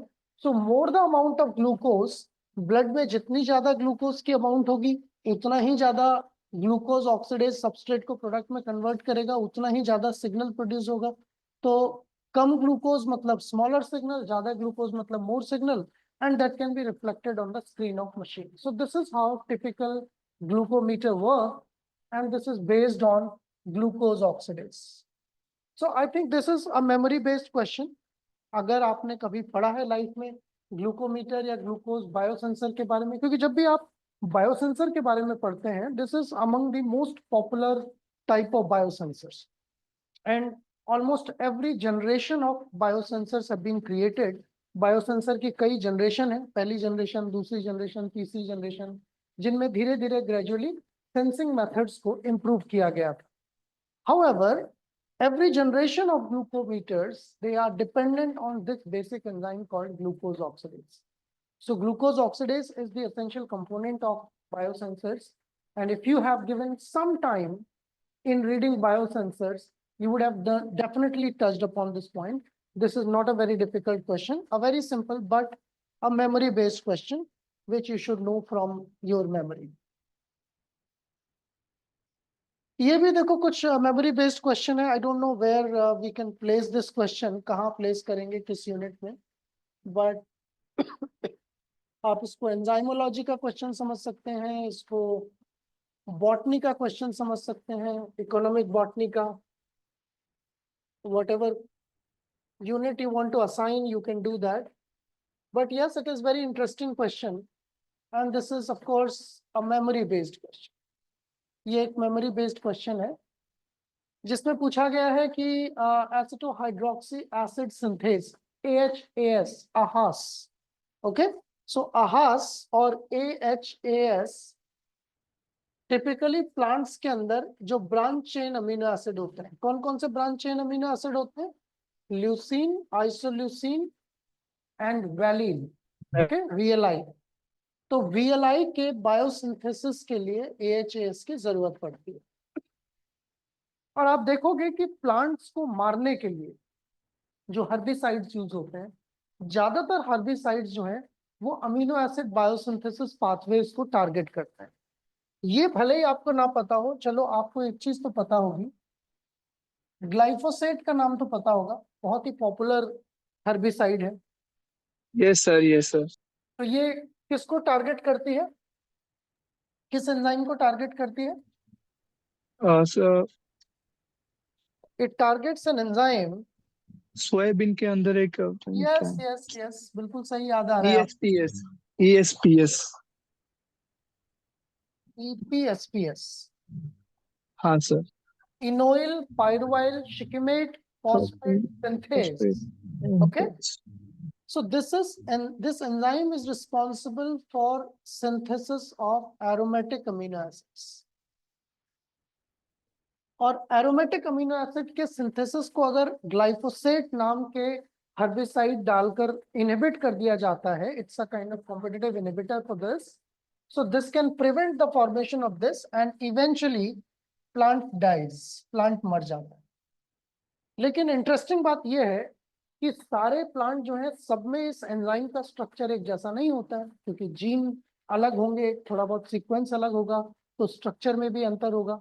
तो जो बड़े पत्ते वाले प्लांट होते हैं उनका एंजाइम जल्दी इनहिबिट हो जाता है, इससे छोटे पत्ते वाले जो प्लांट्स होते हैं उनका इनहिबिट नहीं होता है। तो इसलिए सिलेक्टिवली ग्लाइफोसेट ब्रॉड लीफ वाले प्लांट को मार देती है। तो कई बार जैसे गेहूं है, धान है, या और भी क्रॉप्स हैं, उनमें बड़े पत्ते वाली अगर कोई खरपतवार हो रही है, कोई वीड्स आ रहे हैं, तो उनके लिए ये वीडीसाइड का काम कर सकती है। बट हमने ये भी पढ़ा था कि सोयाबीन के लिए भी लोग ग्लाइफोसेट यूज करते थे। दिक्कत ये थी Yes. कि सोयाबीन भी इससे मर जाती है, क्योंकि सोयाबीन खुद चौड़े पत्ते वाली प्लांट है, और सोयाबीन का एंजाइम सेंसिटिव होता है ग्लाइफोसेट के लिए। तो बहुत ज्यादा ग्लाइफोसेट आप सोयाबीन में नहीं डाल सकते थे। तो साइंटिस्ट ने क्या किया, उन्होंने किसी दूसरे ऑर्गेनिज्म से, एक बैक्टीरिया से, एग्रोबैक्टीरियम से, उन्होंने एक बहुत ही स्ट्रॉन्ग एंजाइम ढूंढा जो ग्लाइफोसेट से इनहिबिट नहीं होता है, और उसका जीन निकाल के सोयाबीन में डाल दिया। अब वो सोयाबीन बन गई ग्लाइफोसेट रेजिस्टेंट। सो रिकॉम्बिनेंट सोयाबीन बनाई गई ग्लाइफोसेट को टॉलरेट करने वाली। तो इसी तरह से मैं आपको ये बताना चाहूंगा, ये एग्जांपल मैंने इसलिए दिया क्योंकि ग्लाइफोसेट एक बहुत अच्छी वीडीसाइड तो है, प्लांट्स को मारती तो है, लेकिन हम हर तरह के क्रॉप्स में ग्लाइफोसेट यूज नहीं कर सकते, क्योंकि अगर हमारी क्रॉप ही मर जाएगी तो उस हर्बिसाइड को यूज करने का क्या तरीका है। तो एक तरीका तो ये था कि हमने क्रॉप को ही जेनेटिकली इंजीनियर करके बेटर बना दिया, वो हर्बिसाइड से ना मरे। दूसरा तरीका क्या है, दूसरा तरीका ये है कि हम इस एंजाइम को टारगेट ना करके किसी और एंजाइम को टारगेट कर दें, कोई और हर्बिसाइड बना दें जो दूसरे किसी एंजाइम को टारगेट करती हो, और उनमें से दूसरा एंजाइम क्या है, आहास, AHAS। EPSPS एक तरफ है, AHAS एक तरफ। तो AHAS को टारगेट करने वाली कई हर्बिसाइड्स होती हैं। इनमें से मैं कहूंगा कि अगेन ये सब AHAS को टारगेट करते हैं, तीनों के तीनों। ट्राई एजोलोपायरिमिडीन्स, क्योंकि पायरिमिडीन इनके रिंग रिंग होता है इनके अंदर, इमिडाजोलिनोन्स और सल्फोनिल यूरियाज, ये तीनों ही AHAS के इनहिबिटर्स हैं। So they can stop the synthesis of branching amino acids in the plants, and they can act as potential herbicides. But this is again a memory based question. इसको आप बिना memory के नहीं कर सकते। Phosphoninothricin जो है, this is inhibitor of another enzyme, ये भी एक अमीनो एसिड का इनहिबिटर ही है।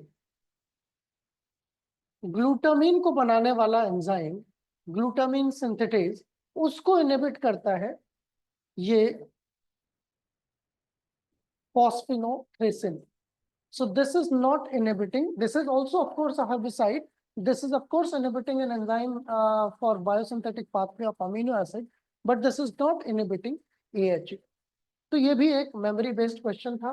मुझे लगता है कि आप अगली बार रिवीजन करें तो मेक अ कलेक्टिव टेबल, आप एक टेबल बना लेना हर्बिसाइड्स की, जितनी भी हर्बिसाइड्स हैं, और उनका मैकेनिज्म नोटिस करके रखना, याद करके रखना, ग्रुप बना लेना कि अच्छा ग्लूटामिन सिंथेस को इनहिबिट करने वाली कौन सी हर्बिसाइड्स हैं, एरोमेटिक को करने वाली कौन सी हर्बिसाइड्स हैं, ब्रांच चेन अमीनो एसिड को करने वाली कौन सी हर्बिसाइड्स हैं। और आप एक चीज और नोटिस करोगे कि ये जो हर्बिसाइड्स हैं ये जनरली उन अमीनो एसिड्स को टारगेट करती हैं जो ह्यूमंस के लिए एसेंशियल होते हैं, यानी कि ह्यूमन उनको बना नहीं सकते क्योंकि ह्यूमंस में वो एंजाइम नहीं होते। अगर ये हर्बिसाइड ह्यूमन वाले एंजाइम को टारगेट करेंगी तो क्या प्रॉब्लम होगी, तो वो ह्यूमन के लिए भी टॉक्सिक हो जाएंगी, क्योंकि Yes. हम सब्जियां खाते हैं, हम प्लांट प्रोडक्ट्स खाते हैं। अब मान लो किसी ने हर्बिसाइड स्प्रे की है और हमने सब्जियों को ठीक से धोया नहीं, तो वो हर्बिसाइड हमारे शरीर में चली जाएगी, या फार्मर्स जब स्प्रे कर रहे हैं तो उनकी सांस में चली जाएगी वो हर्बिसाइड। तो अच्छी बात यह है कि अगर हमारे पास वो एंजाइम ही नहीं है तो हर्बिसाइड हमारे लिए टॉक्सिक नहीं होगी। लेकिन अगर हमारे शरीर में वही एंजाइम हुआ जो प्लांट के अंदर भी है और उसने हमारे एंजाइम को भी इनहिबिट कर दिया, तो कई बार तो वो चीजें इतनी टॉक्सिक हो सकती हैं कि इंसान मर भी जाए, लिथल भी हो सकती है। तो ये चीजें भी आपको गौर करनी चाहिए कि इन ही एंजाइम को क्यों टारगेट किया जाता है हर्बिसाइड बनाने के लिए। That is an interesting aspect. ठीक है, चलो एक और टेक्निक का क्वेश्चन देखते हैं। बायोकेमिस्ट्री के काफी सारे क्वेश्चन हो गए, अब एक टेक्निक का क्वेश्चन भी देखते हैं।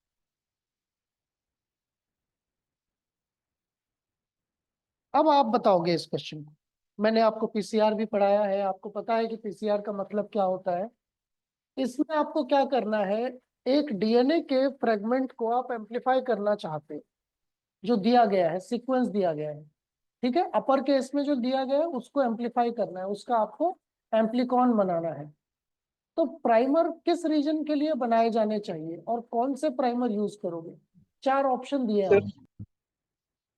पहली बात तो यह कि प्राइमर कहाँ से कहाँ बनाओगे, ये सर कहाँ से फॉरवर्ड एक स्टार्ट होना बनेगा, चाहिए प्राइमर? एक फॉरवर्ड बनेगा और हाँ, एक एक बैकवर्ड बनेगा। एक फॉरवर्ड और एक रिवर्स बनेगा। हाँ सर। एक प्राइमर बनना चाहिए आपका इस रीजन के लिए और एक प्राइमर और एक बनना चाहिए इधर से।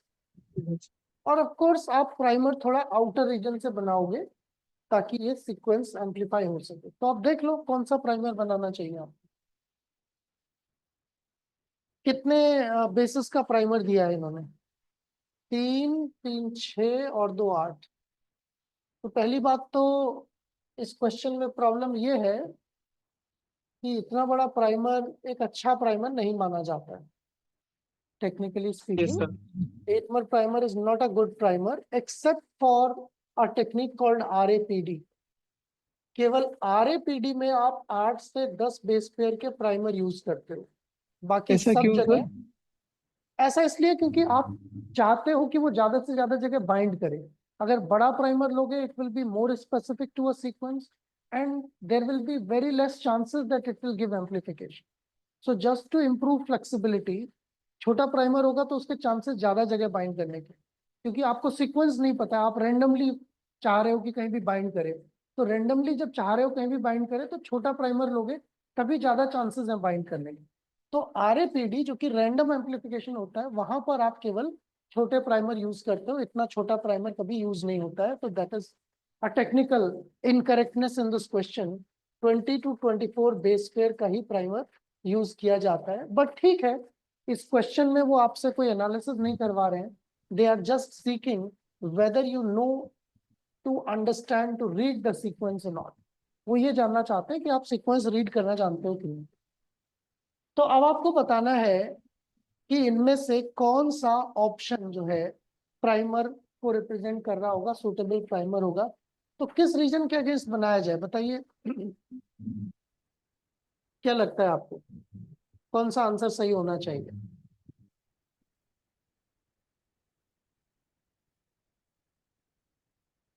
So let's pick up 8 base pairs। 3, 3, 6 और 2, 8। ठीक है, और इधर 3, 3, 6 और 2, 8।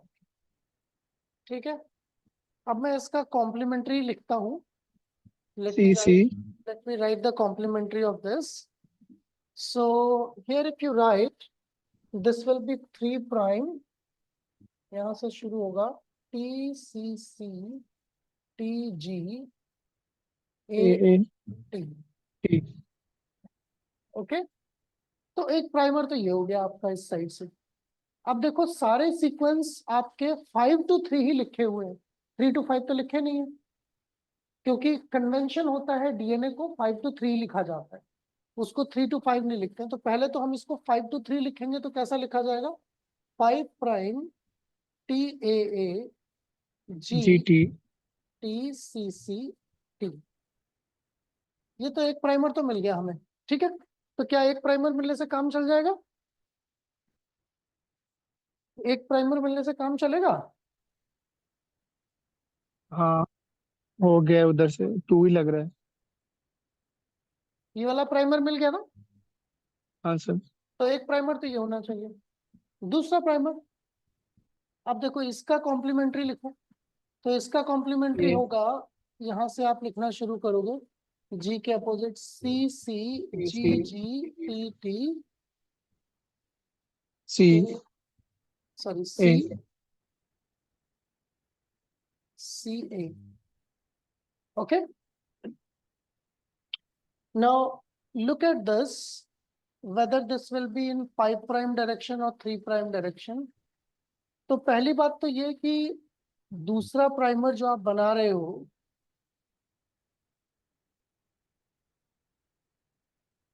that will be binding on the same strand or the opposite strand. ये एक डबल स्ट्रैंडेड डीएनए होगा ना. जो प्राइमर बाइंड होते हैं, देखो इस तरह से डायग्राम होना चाहिए. यस सर जब इसको आप ओपन करोगे इस डीएनए को, तो फॉरवर्ड प्राइमर जो है आपका, वो एक यहाँ पर बाइंड होगा और वो ऐसे एम्प्लीफिकेशन करेगा, और दूसरा प्राइमर यहाँ बाइंड होगा, वो इसको एम्प्लीफाई करेगा. तो एक प्राइमर आपने अगर इस स्ट्रैंड के अपोजिट बनाया है, तो दूसरा प्राइमर इसके कॉम्प्लीमेंट्री स्ट्रैंड के अपोजिट बनेगा. एग्री और नॉट? एक ही स्ट्रैंड के अपोजिट प्राइमर थोड़ी बन जाएंगे. नहीं सर नहीं होगा तो दूसरा प्राइमर भले ही आप इससे डिराइव कर सकते हो, लेकिन दूसरे प्राइमर का सीक्वेंस इसका अपोजिट होना चाहिए, इसका कॉम्प्लीमेंट्री होना चाहिए, and that complementary will be like this, G G C C A T G T. Okay, are we right? Are we correct? Yes sir so is it matching or not? Why it is not matching? तो शायद वो उन्होंने ये बताया कि एक ही में बताओ बस इनका क्वेश्चन शायद ठीक नहीं है मुझे नहीं लगता कि एक ही स्टैंड में उन्होंने बताने की कोशिश कर रहे हैं कि इसी में ही बताओ कौन सी जगह पर प्राइमर लगेगा एक ही फ्रैगमेंट दिया है नहीं, उन्होंने ऐसा नहीं होगा. ऐसा क्यों ऐसा लगता होगा? है कोर्स एम्प्लीफिकेशन तो दोनों से ही आना चाहिए, या तो हमने कहीं लिखने में गलती करी होगी. जी जी सी सी ए ए, जी जी सी सी ए ए, 2 4 6 और 2 8. हो सकता है कोई इंटरनल रीजन लिया हो, डजेंट मैटर. ऐसा भी हो सकता है कोई इंटरनल रीजन ले लिया हो इन्होंने.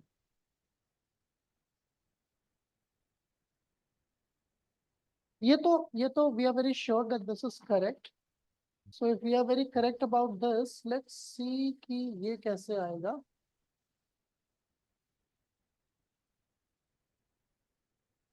This should B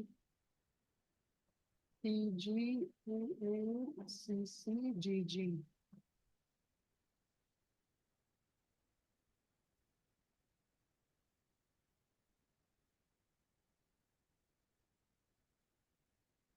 I don't know, मतलब ये गलत है आंसर जहां तक लग रहा है, क्योंकि इन्होंने इसी को लिख दिया है. अच्छा इसी यही को तो बोल रहा हूँ कि सर इसी को लिख दिया है इन्होंने. इन्होंने यही लिख दिया है ना, ए सी टी टी जी जी हाँ और सर सी सी, है ना. पर ये प्राइमर थोड़ा यूज हो जाएगा. एक स्ट्रैंड तो को वो तो आप कॉम्प्लीमेंट्री का ही बनाओगे ना. हाँ जब भी आप देखो, लॉजिकली इस क्वेश्चन हाँ, में एक गलती तो यही है. दूसरी गलती ये है कि इसका जो आप प्राइमर बनाओगे, वो इसके अपोजिट का कॉम्प्लीमेंट्री होगा. So I don't think that this is the correct sequence. This should be the correct sequence. But yes, of course, if you want, you can take this in the answer. And I don't know what CSIR has considered as the correct. Key है आपके पास? CSIR ने क्या answer दिया, check किया आपने? Did you check with the CSIR? What was the correct answer given by them? तो evening shift मेरा नहीं था सर मेरा तो मॉर्निंग शिफ्ट था सर अच्छा, so anybody here from the evening shift? So you can cross check with the key.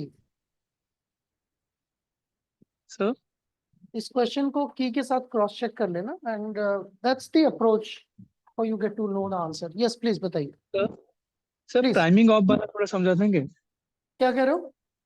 Priming of sir तो कभी तो टाइमिंग ऑफ वाला कंसेप्ट होता है ना आपने तो समझा देंगे थोड़ा प्राइमिंग का क्या समझा नहीं, क्या बोल रहे हो? प्राइमिंग ऑफ ऑफ टाइप का कुछ था ना एक आपने पढ़ाया था कि कभी कभार रैंडम सीक्वेंस होता है तो एक ही तरह का सीक्वेंस हमें दिखाई देता है तो जेल से कैसे पता चलेगा कि ऐसा क्यों हो रहा है एक ही बयान बार बार ऑफ टारगेट एम्प्लीफिकेशन की बात कर रहे हो आप? हाँ, of target sir, timing of target वाला। ऑफ टारगेट, तो ऑफ टारगेट एम्प्लीफिकेशन के लिए तो हम पहले बायोइन्फॉर्मेटिक्स एनालिसिस करते हैं, प्राइमर ब्लास्ट करके देखते हैं, जो सीक्वेंस है उस प्राइमर को डिजाइन करके पूरे के पूरे जीनोम के साथ प्राइमर ब्लास्ट करते हैं। If it is binding somewhere then it will automatically give results. और रियलिटी में अगर वो एम्प्लीफिकेशन दे रहा होगा तो दो ऑप्शन है, या तो वो अलग अलग साइज के एम्प्लीकॉन दे रहा होगा, क्योंकि ऑफ टारगेट अगर कहीं बाइंड भी कर रहा है तो उतना बड़ा एम्प्लीकॉन तो देगा नहीं जितना मेन टारगेट पे दे रहा है, साइज अलग हो सकता है। तो जब आप जेल पे रन करोगे अपने एम्पलीफाइड प्रोडक्ट को तो दो बैंड आएंगे एक के बजाय। तो वो एक तरीका है जानने का कि ऑफ टारगेट एम्पलीफिकेशन हो रहा है या नहीं हो रहा है। कंसिस्टेंटली अगर आपका एक सेपरेट बैंड आ रहा है इसका मतलब there is off target amplification, और कंसिस्टेंटली नहीं आ रहा है, कभी किसी साइज का आ रहा है कभी किसी साइज का आ रहा है, इसका मतलब वो प्राइमर जो है कहीं भी बाइंड कर रहा है नॉन स्पेसिफिक मैनर। तो non specific amplification will give you inconsistent results every time. But if you are getting consistent result which is not matching the size of your amplicon, यहाँ पर ये size है amplicon का, लेकिन इस primer से आपने एम्पलीफिकेशन किया तो किसी और साइज का एम्पलीकॉन बन रहा है, इसका मतलब वो ऑफ टारगेट बाइंडिंग हो रही है, और आप 10 बार कर चुके हो फिर भी वो आ रहा है, इसका मतलब वो off target amplification. So this is how you get to know about off target amplification. And if you want to do it in silico, you can do that by primer blast, and then you can tweak around or change the base pairs a little bit. You can switch the sequences, you can shift the sequences, and then you can get to improve your primers. Okay, so check with this with the answer key, आप check करना answer key के साथ कि इसका answer क्या है, and accordingly then we can discuss this again. I keep this question open, I'm not closing it yet. We will discuss this again based on the key. So I think yes, one more question appears to be from biochemistry. एक और सवाल है जो biochemistry का लग रहा है मुझे। Skeletal muscle cells need to convert pyruvate to lactate while sustaining aerobic respiration to facilitate TCA cycle, maintain the acidic extracellular environment, recycle NADH, generate more ATP from the NADH. बड़ा interesting question है, मैं बहुत बार पढ़ाता हूँ इसको whenever I teach you glycolysis. I think आपने किसने पढ़ा है मुझसे, बायोकेमिस्ट्री पढ़ी है किसी ने यहाँ पर? ये सर मैंने पढ़ा है सर। तो ये इसका लॉजिक आंसर मैंने बिल्कुल बताया होगा आपको, सर याद है? कोरी साइकिल्स तो मेनली नहीं नहीं नहीं, सर जब भी एसिड लैक्टिक एसिड का फॉर्मेशन क्यों होता है? कोरी साइकिल तो उसके बाद आएगा। आप, ये मैंने आपको जरूर बताया होगा कि ग्लाइकोलिसिस का काम होता है ग्लूकोज से पायरुवेट बनाना, और पायरुवेट जनरली कहाँ चला जाता है? टीसीए साइकिल में। लीवर में। लेकिन हम कई बार देखते हैं, जैसे हम कभी दौड़ लगा रहे हैं कुछ कर रहे हैं तो हमारी मसल्स में पायरुवेट अक्सर किस में कन्वर्ट हो जाता है? लैक्टेट में लैक्टेट। कन्वर्ट हो जाता है। तो क्यों होता है लैक्टेट में कन्वर्ट? इससे क्या फायदा होता है हमें? तो बल्कि दर्द होता है इससे। जब लैक्टेट इकट्ठा हो जाता है तो इसी को हम फटीग कहते हैं, और इससे हमें मसल्स में दर्द होता है, पेन होता है, जिसको हम तो सोर एनर्जी के मसल, लिए सर। जिसको हम सोर मसल्स भी कहते हैं। तो ये तो एक वेस्टफुल प्रोसेस है ना। हालांकि मैंने आपको ये भी बताया था साथ में कि बहुत देर तक लैक्टिक एसिड नहीं रहता है मसल्स में, ये ग्रेजुअली जब हम आराम करते हैं, जब हम रेस्ट करते हैं तो ये कहाँ चला जाता है? धीरे धीरे लीवर। ब्लड के थ्रू लिवर में चला जाता है, और लिवर फिर इस लैक्टेट से पायरुवेट बनाकर फिर से ग्लूकोज बना सकता है ग्लूकोनियोजेनेसिस के थ्रू। तो रिसाइकिल हो जाता है और ये ग्लूकोज वापस कहाँ जाता है? ब्लड स्ट्रीम में आ जाता है। तो इसको कोरी साइकिल कहते हैं, इसको, ये अलग चीज है, कोरी साइकिल कहते हैं। बट हमारा क्वेश्चन यहाँ पर ये है कि ये जो स्टेप है ये लग तो ऐसा रहा है कि नुकसान ही पहुंचा रहे हैं हमें, इसकी जरूरत क्या? लैक्टेट का कोई काम है मसल में? इसके बनने से कोई फायदा हुआ हमें? That is the question. Sir ATP formation होता है, ना आनेवरिक ये में चले जाते ना, यहाँ एटीपी नहीं बनता है, यहाँ तो हैं। याद नहीं आ रहा है मुझे। NADH हाँ। ऑक्सीडाइज होता है, तो ये तो एनर्जी यूज कर रहा है, बल्कि रिड्यूसिंग इक्विवेलेंट जो बने हुए हैं उनको खत्म कर रहा है। तो एटीपी तो बन नहीं रही है इस स्टेप में, ये तो और भी नुकसान वाली बात है। सर आपने बताया था वो ध्यान में नहीं आ रहा है मुझे बस। ये बहुत पहले से कई बार इसको बायोकेमिस्ट्री में जब भी any other student who would have studied biochemistry from you, और कोई है क्लास में? प्रीति आप या प्रेरणा, आपने पढ़ा है ये कॉन्सेप्ट? नहीं याद आ रहा है? चलो मैं बताता हूँ। तो देखिए, ये ग्लाइकोलिसिस के दौरान आप जानते हो कि NADH बनता है, राइट? ग्लाइकोलिसिस के दौरान क्या होता है? NADH बनता है, करेक्ट? और अगर NADH ज्यादा इकट्ठा हो जाता है तो ये ग्लाइकोलिसिस को इनहिबिट भी कर सकता है। NADH is also inhibitor of glycolysis if it gets accumulated। तो मान लो हम दौड़ रहे हैं, सीढ़ियां चढ़ के गए तेजी से, या बहुत तेजी से हमने काम किया, उतनी देर में मसल में ऑक्सीजन तो पहुंच नहीं पाती है। एनर्जी हमारी मसल्स को कहाँ से मिलती है? ग्लाइकोलिसिस से। ग्लाइकोलिसिस में एटीपी भी बनती है, तो एटीपी से हमारी मसल्स काम करती हैं। और तेजी से जब हम काम कर रहे हैं तो हमारी मसल को एटीपी चाहिए, तो ग्लूकोज पाइरुवेट में तो कन्वर्ट हो रहा है, लेकिन टीसीएस साइकिल में नहीं जा पा रहा है in the lack of oxygen. उतनी देर में ऑक्सीजन नहीं आ पाई, तो ये एक्यूमुलेट होना शुरू हो जाएगा। ये एक्यूमुलेट होना शुरू हो जाएगा एट द सेम टाइम, क्योंकि ऑक्सीजन पहुंची नहीं है मसल्स के अंदर, तो NADH को यूज करने वाला भी कोई नहीं है। NADH कहाँ यूज होती है? NADH तो माइटोकॉन्ड्रिया में ही यूज होगी ना। माइटोकॉन्ड्रिया। तो माइटोकॉन्ड्रिया में ऑक्सीजन ही नहीं पहुंच रही है, तो NADH कहाँ से जाएगा वहां पर? उसको पुल करने वाला कोई फोर्स नहीं है, तो NADH इकट्ठा होना शुरू हो जाएगा। NADH इकट्ठा होगा तो ग्लाइकोलिसिस भी रोक देगा। अब आपकी मसल को एक ही जगह से एनर्जी मिल रही थी ग्लाइकोलिसिस से, वो भी NADH इकट्ठा होने की वजह से बंद हो जाएगी। तो आप थोड़ा दौड़ोगे, पता लगा मसल में एटीपी नहीं है, सारे फाइबर्स वहीं लॉक हो जाएंगे और आप एकदम मसल स्पैज्म हो जाएगा और वहीं गिर जाओगे, क्रैम्प्स आ जाएंगे पैर में, चल ही नहीं पाओगे। लेकिन इस चीज को रोकता है ये स्टेप। आपके ग्लाइकोलिसिस को बनाए रखने के लिए पायरुवेट से लैक्टेट बनता है, जिसमें NAD+ रीजनरेट होता है। याद आया? सो this is not important. Lactate हमारे लिए एक बाय प्रोडक्ट है, वेस्ट है। इंपॉर्टेंट है कि NADH जो ग्लाइकोलिसिस में बन रहा था वो एक्यूमुलेट होकर ग्लाइकोलिसिस को ही इनहिबिट ना कर दे। It regenerates NAD+, and that NAD+ is actually keeps continuing the glycolysis। तो ग्लाइकोलिसिस बंद नहीं होती है लैक्टेट बनने से। तो भले ही आप थक जाओ, आपकी मसल्स में लैक्टेट इकट्ठा हो जाए, लेकिन क्रैम्प्स तो नहीं आएंगे, मसल्स लॉक होके वहीं गिर तो नहीं पड़ोगे, आप चलते रहोगे, आप दौड़ते रहोगे। तो दौड़ने पर थक तो जाओगे, लेकिन मसल डैमेज नहीं होगी, नेक्रोसिस नहीं होगी, बिकॉज ऑफ दिस स्टेप। अब समझ आई बात कि ये स्टेप ये क्यों सब इंपॉर्टेंट है? अब बताओ आंसर इसका। Cycle of NADH। TCS cycle को फैसिलिटेट करने के लिए, या एसिडिक एनवायरनमेंट बनाए रखने के लिए? अब ये हो सकता है, देखो लैक्टेट है तो लैक्टेट एसिडिक होता है, किसी को लग सकता है कि शायद एसिडिक एनवायरनमेंट बनाना हो। नहीं, ये बाई प्रोडक्ट है। ये क्या है? बाई प्रोडक्ट है, इसका कोई काम नहीं है, बल्कि ये तो बाई प्रोडक्ट है, तभी रिसाइकिल होता है, जरूरत नहीं है इसकी कोई। Generate more ATP from the NADH। NADH से ATP बनने का इस स्टेप से कोई लेना देना नहीं है। NADH से रिसाइकिल। माइटोकॉन्ड्रिया में बनती है, तो recycle NADH is the correct answer. Is the correct answer. बड़ा इंटरेस्टिंग, देखो कई साल से मैं पढ़ा रहा था, इस बार इस एग्जाम में पूछ लिया गया है। जिन्होंने ध्यान से पढ़ा होगा उनका ये क्वेश्चन सही हुआ होगा।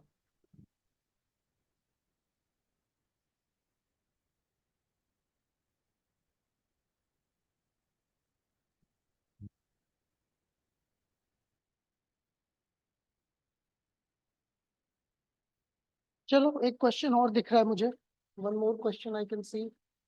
Now, this question is related to two things.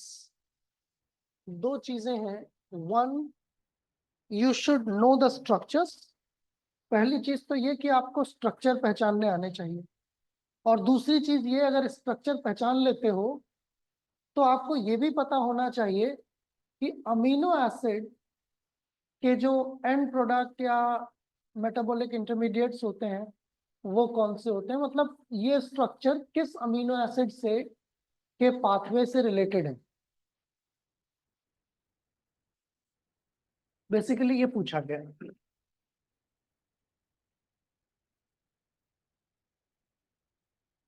तो पहले तो सबसे पहले तो आपको इस क्वेश्चन में क्या करना होगा, हालांकि ये क्वेश्चन मुझे लगता है कि चैलेंजिंग ही होगा बहुत सारे लोगों के लिए, क्योंकि बायोकेमिस्ट्री पढ़ते समय हम स्ट्रक्चर तो याद नहीं रख पाते हैं और डिफिकल्ट भी है, लेकिन फिर भी थोड़ा बहुत आइडिया लगाते हैं। चलो, जैसे कि ये वाला स्ट्रक्चर है, ये क्या है, इसको पहचान सकते हो? C double bond O, CO, CH2, C double. aspartate हम्म अच्छा aspartate नहीं, एस्पर्टेट कैसे हो जाएगा? अमीनो ग्रुप तो नहीं है ना, अमीनो एसिड थोड़ा ही है ये। नहीं ये नहीं शुगर्स है, नहीं इनमें किसी में अमीनो ग्रुप नहीं है। देखो, ये सब कीटो शुगर्स है, कीटो शुगर्स या हाइड्रोक्सी शुगर्स, शुगर है ये। So can you recognize any of these structures?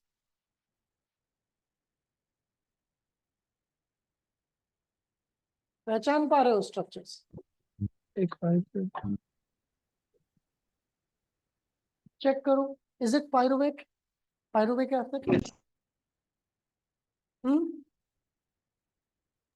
ये सही है 3 कार्बन के शुगर है, कीटो शुगर है, कार्बोक्सी ग्रुप वाली, पायरुवेट हो गया। पायरुवेट है पक्का?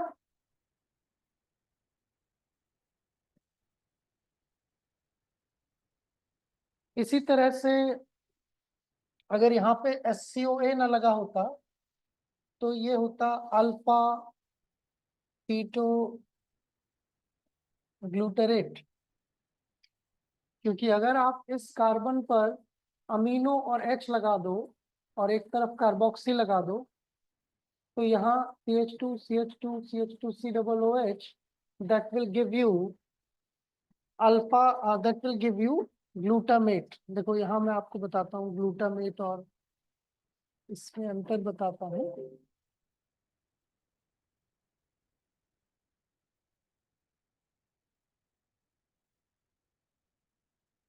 So this is your glutamate. Okay. Now, whenever you convert a carbohydrate, deaminate that. अगर आप किसी कार्बोहाइड्रेट को deaminate करते हो, तो deaminate करने में क्या होता है? When you deaminate, concurrently, it also gives you a keto sugar. किसी भी अमीनो एसिड का ऑक्सीडेटिव deamination जब होता है, तो वो कीटो शुगर देता है। जैसे कि ग्लूटामेट को अगर आप deaminate करते हो, so that gives you alpha keto glutarate. Alpha keto glutarate आपको मिलता है, एक देख सकते हो आप, 1 2 3 4 5, 1 2 3 4 5, 5 कार्बन का कंपाउंड है अल्फा कीटो ग्लूटरेट। तो अल्फा कीटो ग्लूटरेट बनता है ग्लूटामेट के ऑक्सीडेटिव डीएमिनेशन से। इसी तरह से अगर यहाँ पर एक CH2 कम हो, इसमें आप एक CH2 कम कर दो, then you will get something which is called as oxaloacetic acid, and this is the molecule which is citrate. So this question would have been difficult for all of you. आप सबके लिए ये सवाल बहुत मुश्किल होता अगर आप स्ट्रक्चर्स पहचानना नहीं जानते हैं। But somehow if you could make the clue about it, अगर अब मैंने आपको इनके स्ट्रक्चर के नाम बता दिए, can you try to figure out the answer? क्या आप आंसर ट्राई कर सकते हो? This is again related to the intermediates of amino acid metabolism. Which of the following options correctly pair the metabolic intermediates with their corresponding amino acid end products? So, मुझे लगता है कि glutamate, glutamine को आप connect कर पाओगे alpha keto glutarate से। अगर yes sir alpha keto glutarate का एमिनेशन हो जाए तो उससे ग्लूटामेट ग्लूटामीन बनेगा। और प्रोलीन के बारे में अगर आप सोच रहे हो, तो प्रोलीन में भी देखो, अगर आप इमेजिन करोगे तो वहाँ साइड चेन जो होती है उसमें 3 कार्बन एटम्स होते हैं and that get connected with the main carboxy group. So you can also get the proline also from the same group.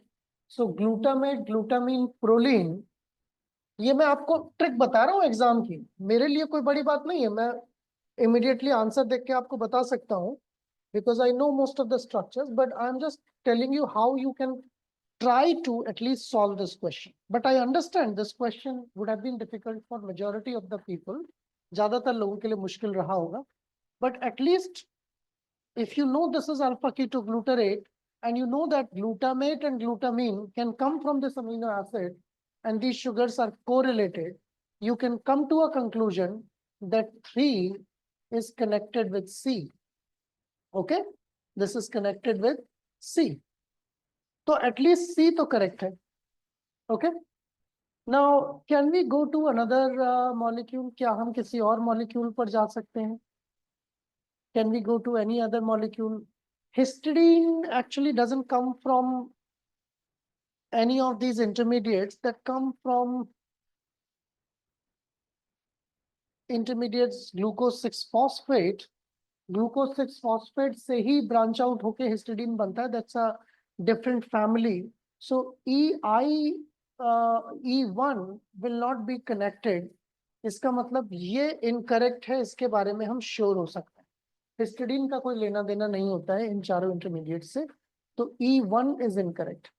अब हमारे पास C वाले ऑप्शन देखो, C के बारे में हम श्योर हैं, तो C वाले ऑप्शन 2 है, A and C, C and E. Okay, provided that we are sure about D, B and A. So tell me if you get any other clues.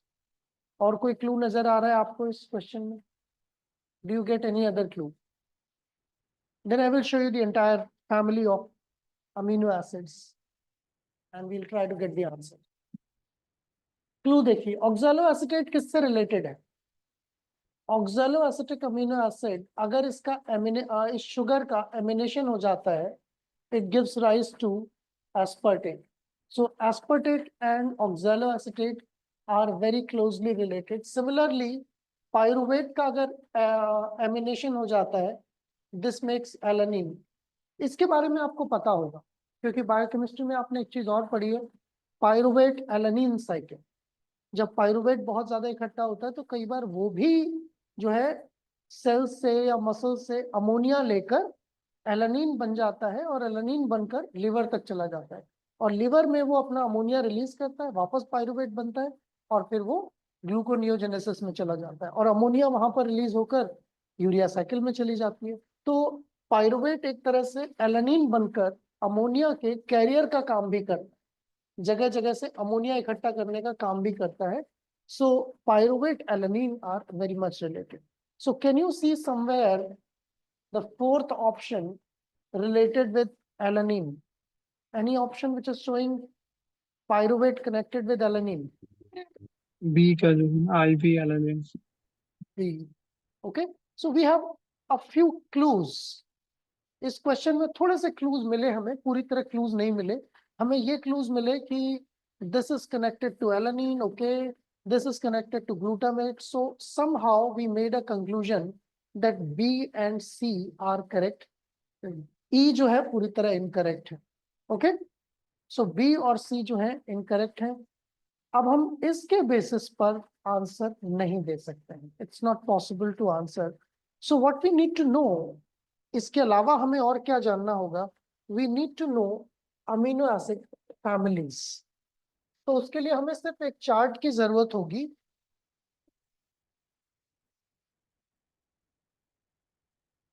Biosynthesis के basis पर कि किस तरह amino acid की biosynthesis होती है. तो on the basis of biosynthesis of amino acids, they have been categorized into several families.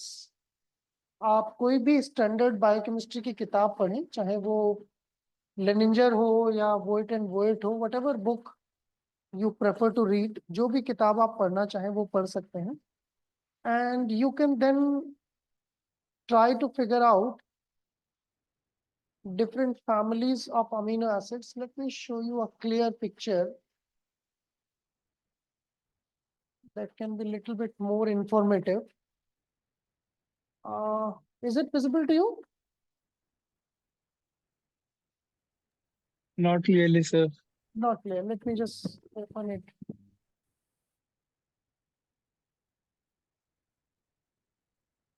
So basically, amino acids have been classified into different families on the basis of both their synthesis and breakdown.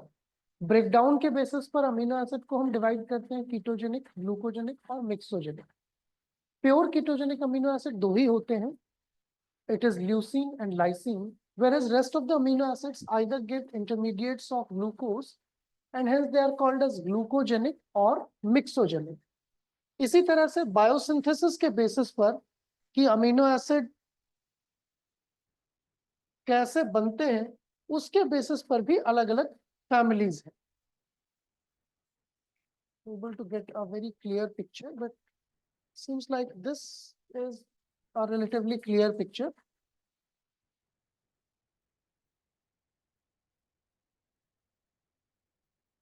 Okay.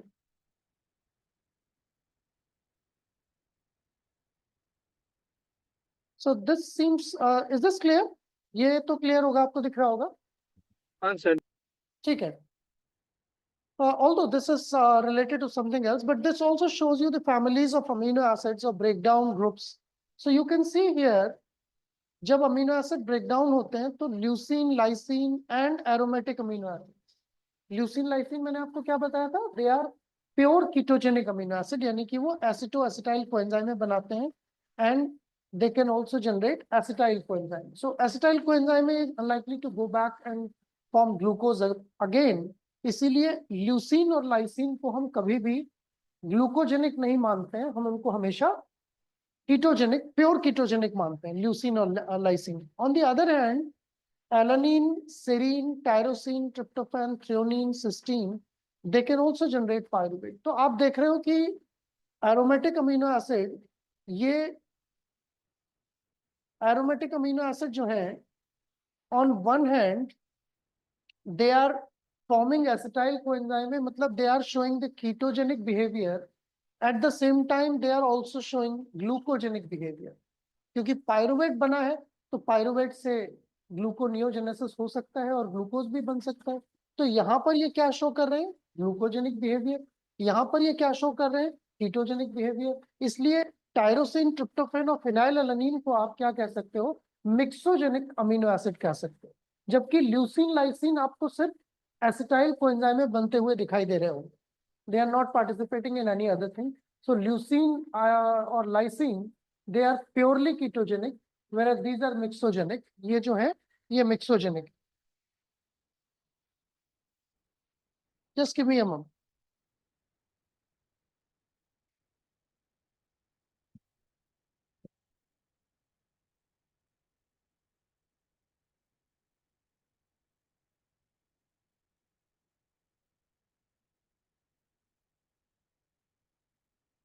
ठीक है, तो ये एक fate हो गया amino acids का.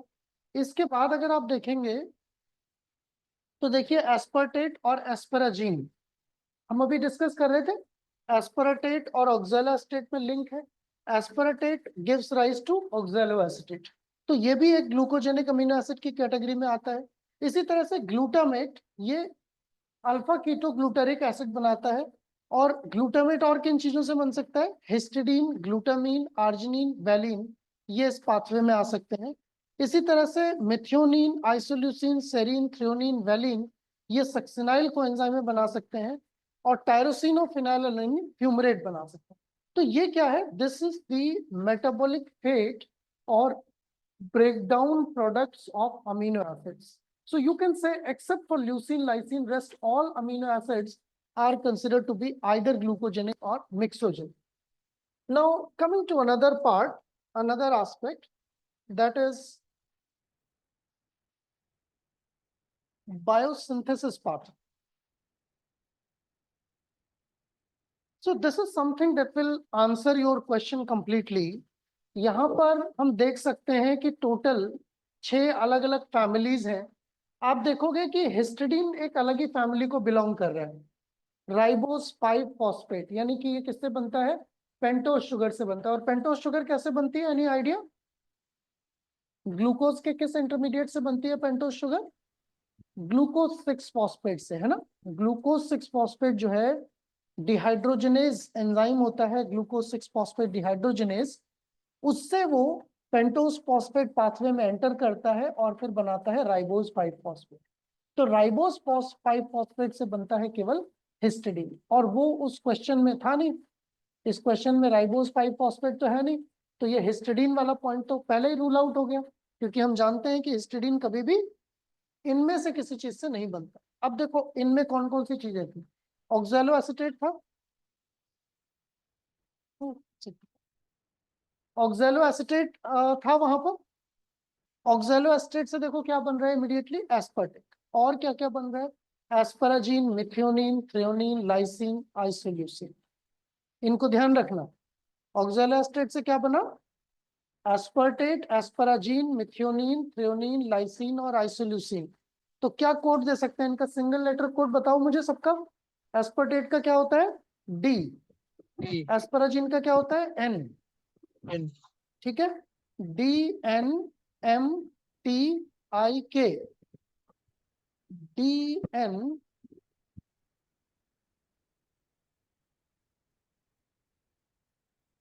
D N M T I K.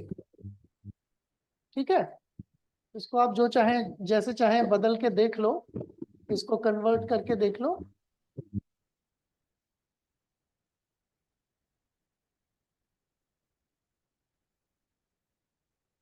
D net M K और whatever you want to make a word, ये एक फैमिली के मेंबर है। और ये सारे किससे आते हैं, टू से आते हैं। तो टू के अंदर देखो, टू के अंदर ये सारे आ रहे हैं, मिथ्योनिन, थ्रेओनिन, लाइसिन, क्या ये आ रहे हैं, क्या मिथ्योनिन, थ्रेओनिन, लाइसिन जो है वो ऑक्सैलो एस्टेट फैमिली को बिलोंग करते हैं। Yes, sir. के तो बिलोंग करता है, टी बिलोंग करता है और एम भी बिलोंग करता है। तो D N I T, D nit M K, D nit M K एक ही फैमिली को बिलोंग करते हैं, और इनके पापा का नाम क्या है, इनके पापा का नाम है ऑक्सैलो एसिटिक एसिड। ठीक है, ऑक्सैलो एसिटिक एसिड के बेटे का नाम है एस्पर्टेट, और एस्पर्टेट के बाकी सब बच्चे हैं डी निट एम के। MK. ठीक है, तो ऐसे याद रखो, ऑक्सैलो एसिटेट डैडी है, इनके बच्चे का नाम है डी, और डी के बहुत सारे बच्चे हैं एन आई टी एम के। ये हो गई एक फैमिली, और ये एक फैमिली हमें मिल गई यहाँ पर। तो इतनी जानकारी अगर आपको होती तो आप कह सकते थे कि डी ऑप्शन भी करेक्ट है। ठीक है, डी ऑप्शन भी करेक्ट है। अब देखो दूसरी फैमिली, ये वाली एक फैमिली आ गई समझ में। अब हम देखते हैं अल्फा कीटोग्लूटरेट की फैमिली, देख लो। अल्फा कीटोग्लूटरेट की फैमिली, डैडी का नाम है अल्फा कीटोग्लूटरेट, उनका बेबी है ग्लूटामेट, और ग्लूटामेट से क्या बनता है, ग्लूटामीन, प्रोलीन और आर्जिनिन। ओके, तो ग्लूटामीन, प्रोलीन और आर्जिनिन का सिंबल क्या है, QPR, R. यानी कि इससे बना E और इसके बेबीज हैं QPR। और इस ऑप्शन में आप क्या देख रहे हो, ग्लूटामेट, ग्लूटामीन, प्रोलीन। अगर आर्जिनिन भी लिखा होता तो भी ठीक था, कोई प्रॉब्लम नहीं थी, है ना। तो सी भी करेक्ट है, ये भी करेक्ट है, ये भी करेक्ट है। दूसरी फैमिली देखो, ये फैमिली याद हो गई, QPR। Yes, sir. QPR याद रखना, ग्लूटामेट से बना QPR। अब देखो पायरुवेट की फैमिली देखो, पायरुवेट के बच्चे कौन कौन है, 3 बेबीज हैं पायरुवेट के। आपको पता है पायरुवेट से एलानिन तो बनता ही है, ये तो कंफर्म है, लेकिन इससे वैलिन और ल्यूसीन भी बनते हैं, ब्रांच चेन अमीनो एसिड। एक ब्रांच चेन अमीनो एसिड यहाँ बनता है, ऑक्सैलो एस्टेट फैमिली का मेंबर है, तो ये इनका सगा भाई नहीं है, ये इनका सौतेला भाई है। वैलिन, ल्यूसीन, आइसोल्यूसिन पढ़ते तो साथ में हम, लेकिन Yes. They are not synthesized from the same pathway. Leucine isoleucine का रियल ब्रदर कौन है, एलानिन, जबकि isoleucine is the cousin brother. Isoleucine is not the brother of the valine and leucine. तो वैलिन ल्यूसीन के real brother है alanine, यानी कि इससे बनता है वैलिन, ल्यूसीन और एलानिन। VLI नहीं, VLA। तो VLA बनता है इससे, यानी कि फोर्थ का कॉम्बिनेशन होना चाहिए VLA। बी भी सही है, BCD तीनों सही है, राइट। BCD अभी तक तीनों सही हैं। अब सर देखते हैं बी में तो ल्यूसिन लिखा हुआ है ना, क्या लिखा हुआ है। एलानिन, वैलिन और ल्यूसिन। हाँ, हमारे तो यहाँ पर तो ल्यूसीन, ल्यूसीन होता है ना मेंबर, एस्पार्टेट ऐसे तो बनता है ल्यूसीन, ये देखो पायरुवेट से हाँ बना एलानिन तो बनता ही है और वेलिन ल्यूसीन बनता है। आइसोल्यूसिन अलग फैमिली का है। सर, उसमें आइसोलेशन है सर। आइसोल्यूसिन नहीं, उस उसमें ल्यूसीन है। अच्छा अच्छा, ठीक, हाँ सर, ठीक है सर, ठीक है सर। ल्यूसीन लिखा है, आइसोल्यूसिन नहीं है इस फैमिली का, वो बात ठीक है। आइसोल्यूसिन तो इस बड़ी वाली फैमिली का मेंबर है, ऑक्सैलोएस्टेट वाली फैमिली का। हाँ सर। ठीक है। तो जैसे आप फैमिली के लोगों को जानते हैं, जैसे भाई बहन को जानते हैं, ऐसे ही समझ लीजिए कि इनके भी भाई बहन हैं, कजन ब्रदर्स हैं। इस तरह से आप याद कर सकते हैं। तो इस फैमिली में हो गया VLA, इस फैमिली में हो गया EQPR, और इस फैमिली में फिर बहुत सारे हो गए D, और D से बना NITMK। ठीक। अब हमारी बचती है कौन सी फैमिली? सिट्रेट की फैमिली। चलो सिट्रेट वाली फैमिली और देखते हैं सिट्रेट से क्या क्या बन गया। तो एक फैमिली देखो ये है जो वहां पर नहीं है, फॉस्फोइनॉल पायरुवेट और इरिथ्रोस्पोर फॉस्फेट से। ये प्लांट में पाथवे एक्टिव होता है एरोमेटिक अमीनो एसिड बनाने वाला। तो PEP जो लास्ट स्टेप होता है ग्लाइकोलिसिस का, PEP और इरिथ्रोस्पोर फॉस्फेट से मिलके बनते हैं ये एरोमेटिक अमीनो एसिड। और इसी में इन्वॉल्वमेंट होता है उस एंजाइम का जिसकी हम बात कर रहे थे, EPSPS की। ठीक है। वो इसी पाथवे में होता है इनके बनाने के लिए। तो एरोमेटिक अमीनो एसिड की एक अलग ही फैमिली है। वो किससे रिलेटेड है? फॉस्फोइनॉल पायरुवेट से। तो ध्यान रखो, phosphoenol pyruvate, the last second last reaction of glycolysis, second last intermediate, that is precursor for aromatic amino acid. वो उस क्वेश्चन में दिया नहीं है। इसी तरह से फॉस्फोग्लिसरेट की आप बात करो, तो फॉस्फोग्लिसरेट कहाँ है? This is also intermediate of glycolysis. इससे बनता है सेरीन, सिस्टीन और ग्लाइसिन। तो सेरीन, सिस्टीन और ग्लाइसिन इससे बनते हैं, यानी कि ये भी इसका इंटरमीडिएट है। ठीक है। तो ये टोटल जो है 6 फैमिलीज हैं अमीनो एसिड की। आप चाहें तो इसका स्क्रीनशॉट ले लें, वैसे आपको बहुत सारी किताबों में ये मिल जाएगा। Majority of the biochemistry books will have this thing, but this is something that is important to be noted, और इसके बेसिस पर आप उस क्वेश्चन को आंसर कर सकते हो। ठीक है। So if you go back to this answer, अगर आप इस पर वापस जाएं तो हमें पता चला कि सेरीन, ग्लाइसिन, सिस्टीन किसको बिलोंग करते थे? सेरीन, ग्लाइसिन, सिस्टीन एक ही फैमिली को बिलोंग करते हैं, और वो फैमिली है फॉस्फोग्लिसरेट वाली, फॉस्फोग्लिसरिक एसिड वाली। तो फॉस्फोग्लिसरेट तो यहाँ पर नहीं है, फॉस्फोग्लिसरेट की जगह क्या है यहाँ पर? Citrate. Is there any connection between citrate and phosphoglycerate? आपको ये ढूंढना है कि फॉस्फोग्लिसरिक एसिड और सिट्रेट में कोई रिलेशन है कि नहीं है। क्या सिट्रेट से फॉस्फोग्लिसरेट बन सकता है या नहीं? सो अगर आप वन को सेरीन, ग्लाइसिन और सिस्टीन से कनेक्ट कर रहे हो, तो आपको पता होना चाहिए कि इसका नाम फॉस्फोग्लिसरेट होना चाहिए था। Glycerate is connected to serine, glycine and cysteine, not citrate. So A is incorrect, E is incorrect, B, C, D are correct.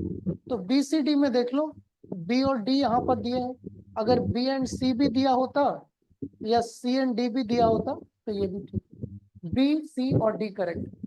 ठीक है। तो ये बहुत अच्छा क्वेश्चन था CSIR नेट का, which we have been discussing in amino acid metabolism with the help of this diagram। हम इसी की मदद से हमेशा पाथवेज को पढ़ते थे। और आपको ये प्रिकर्सर्स पता होने चाहिए जो ब्लू कलर में है, कि इनके फादर हैं, ये सब डैडीज हैं, ये सारी शुगर है। All these are sugars. Now these sugars make amino acids. Okay. So how amino acids are made, that was the basis of this particular question. All right. So that's all for today. आज के लिए इतना ही। कुछ question और हैं वो हम आने वाले टाइम में फिर डिस्कस करेंगे, या जो हमारी क्लासेस होंगी उनके साथ में डिस्कस करेंगे। I hope we made worth of the discussion. I didn't want to rush completing the questions, but I just wanted to make sure कि जितने भी क्वेश्चन हम डिस्कस करें उनके आगे पीछे की सारी चीजें, उनके लॉजिक्स और उनके करेक्ट आंसर्स के बारे में जान सकें। आई होप आपको ये आज का डिस्कशन फ्रूटफुल लगा होगा और आगे भी हेल्पफुल रहेगा। If you have enjoyed, just inform me through your mic and then we will end the class. अच्छा लगा आज का सेशन? सर अच्छा लगा।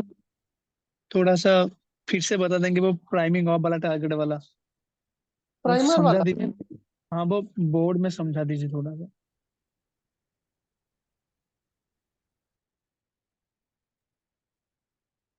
देखो प्राइमर कैसे बनाया जाता है जनरली। अगर हम प्राइमर की बात करें तो किसी भी डीएनए का, मान लीजिए कि ये एक डीएनए सीक्वेंस है, ठीक है। अच्छा ऑफ डीएनए, टारगेटिंग, क्या कह रहे हो? ऑफ टारगेटिंग वाला प्राइमर ऑफ टारगेटिंग। समझ नहीं पा रहा हूँ, क्या कह रहे हो? सर मैं बोल रहा हूँ कि आप मुझे समझा दीजिए प्राइमर ऑफ टारगेटिंग वाला।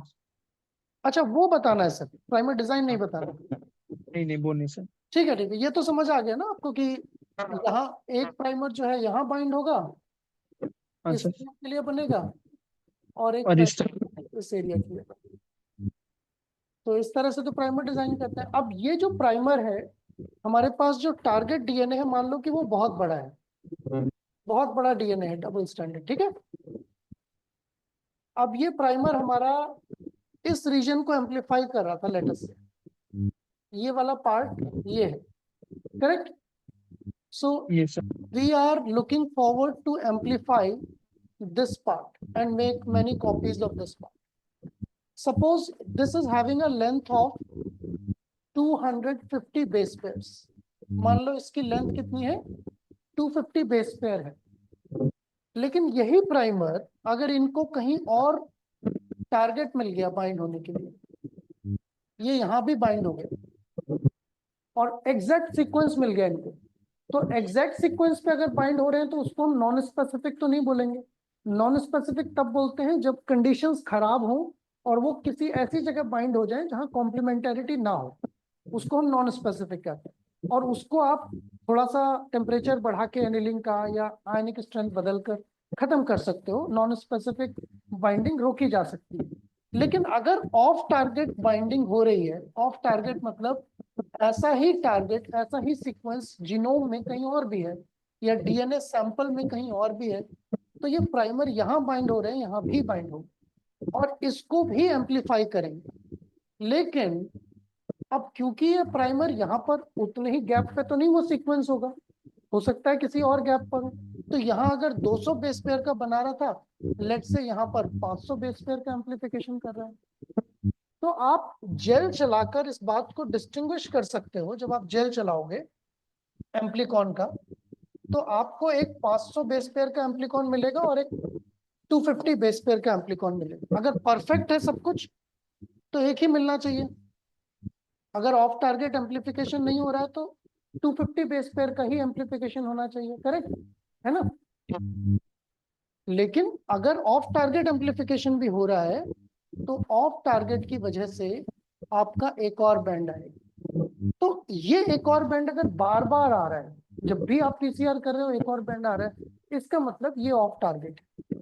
इसको कैसे दूर कर सकते हैं, कैसे अवॉइड कर सकते हैं, इसके लिए कई तरीके हैं।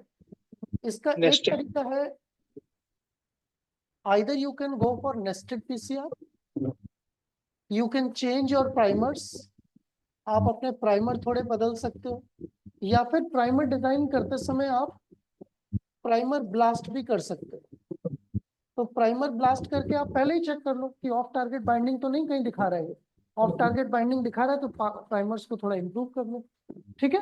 तो ये होती है off target priming, off target binding, and this is how you get rid of target binding. Are we clear? Yes sir. Okay, so I think we will discuss more in the coming classes, and we will continue to learn. I hope everyone had a great experience in your CSIR exam, and you will continue to learn. Thank you very much. Okay sir. Sir let me screenshot this. Sure, I will save these files, and you can ask Career Endeavor to get the PDF of this. Okay? Thank you sir. Thank you sir. All right. Thank you for coming. Okay sir.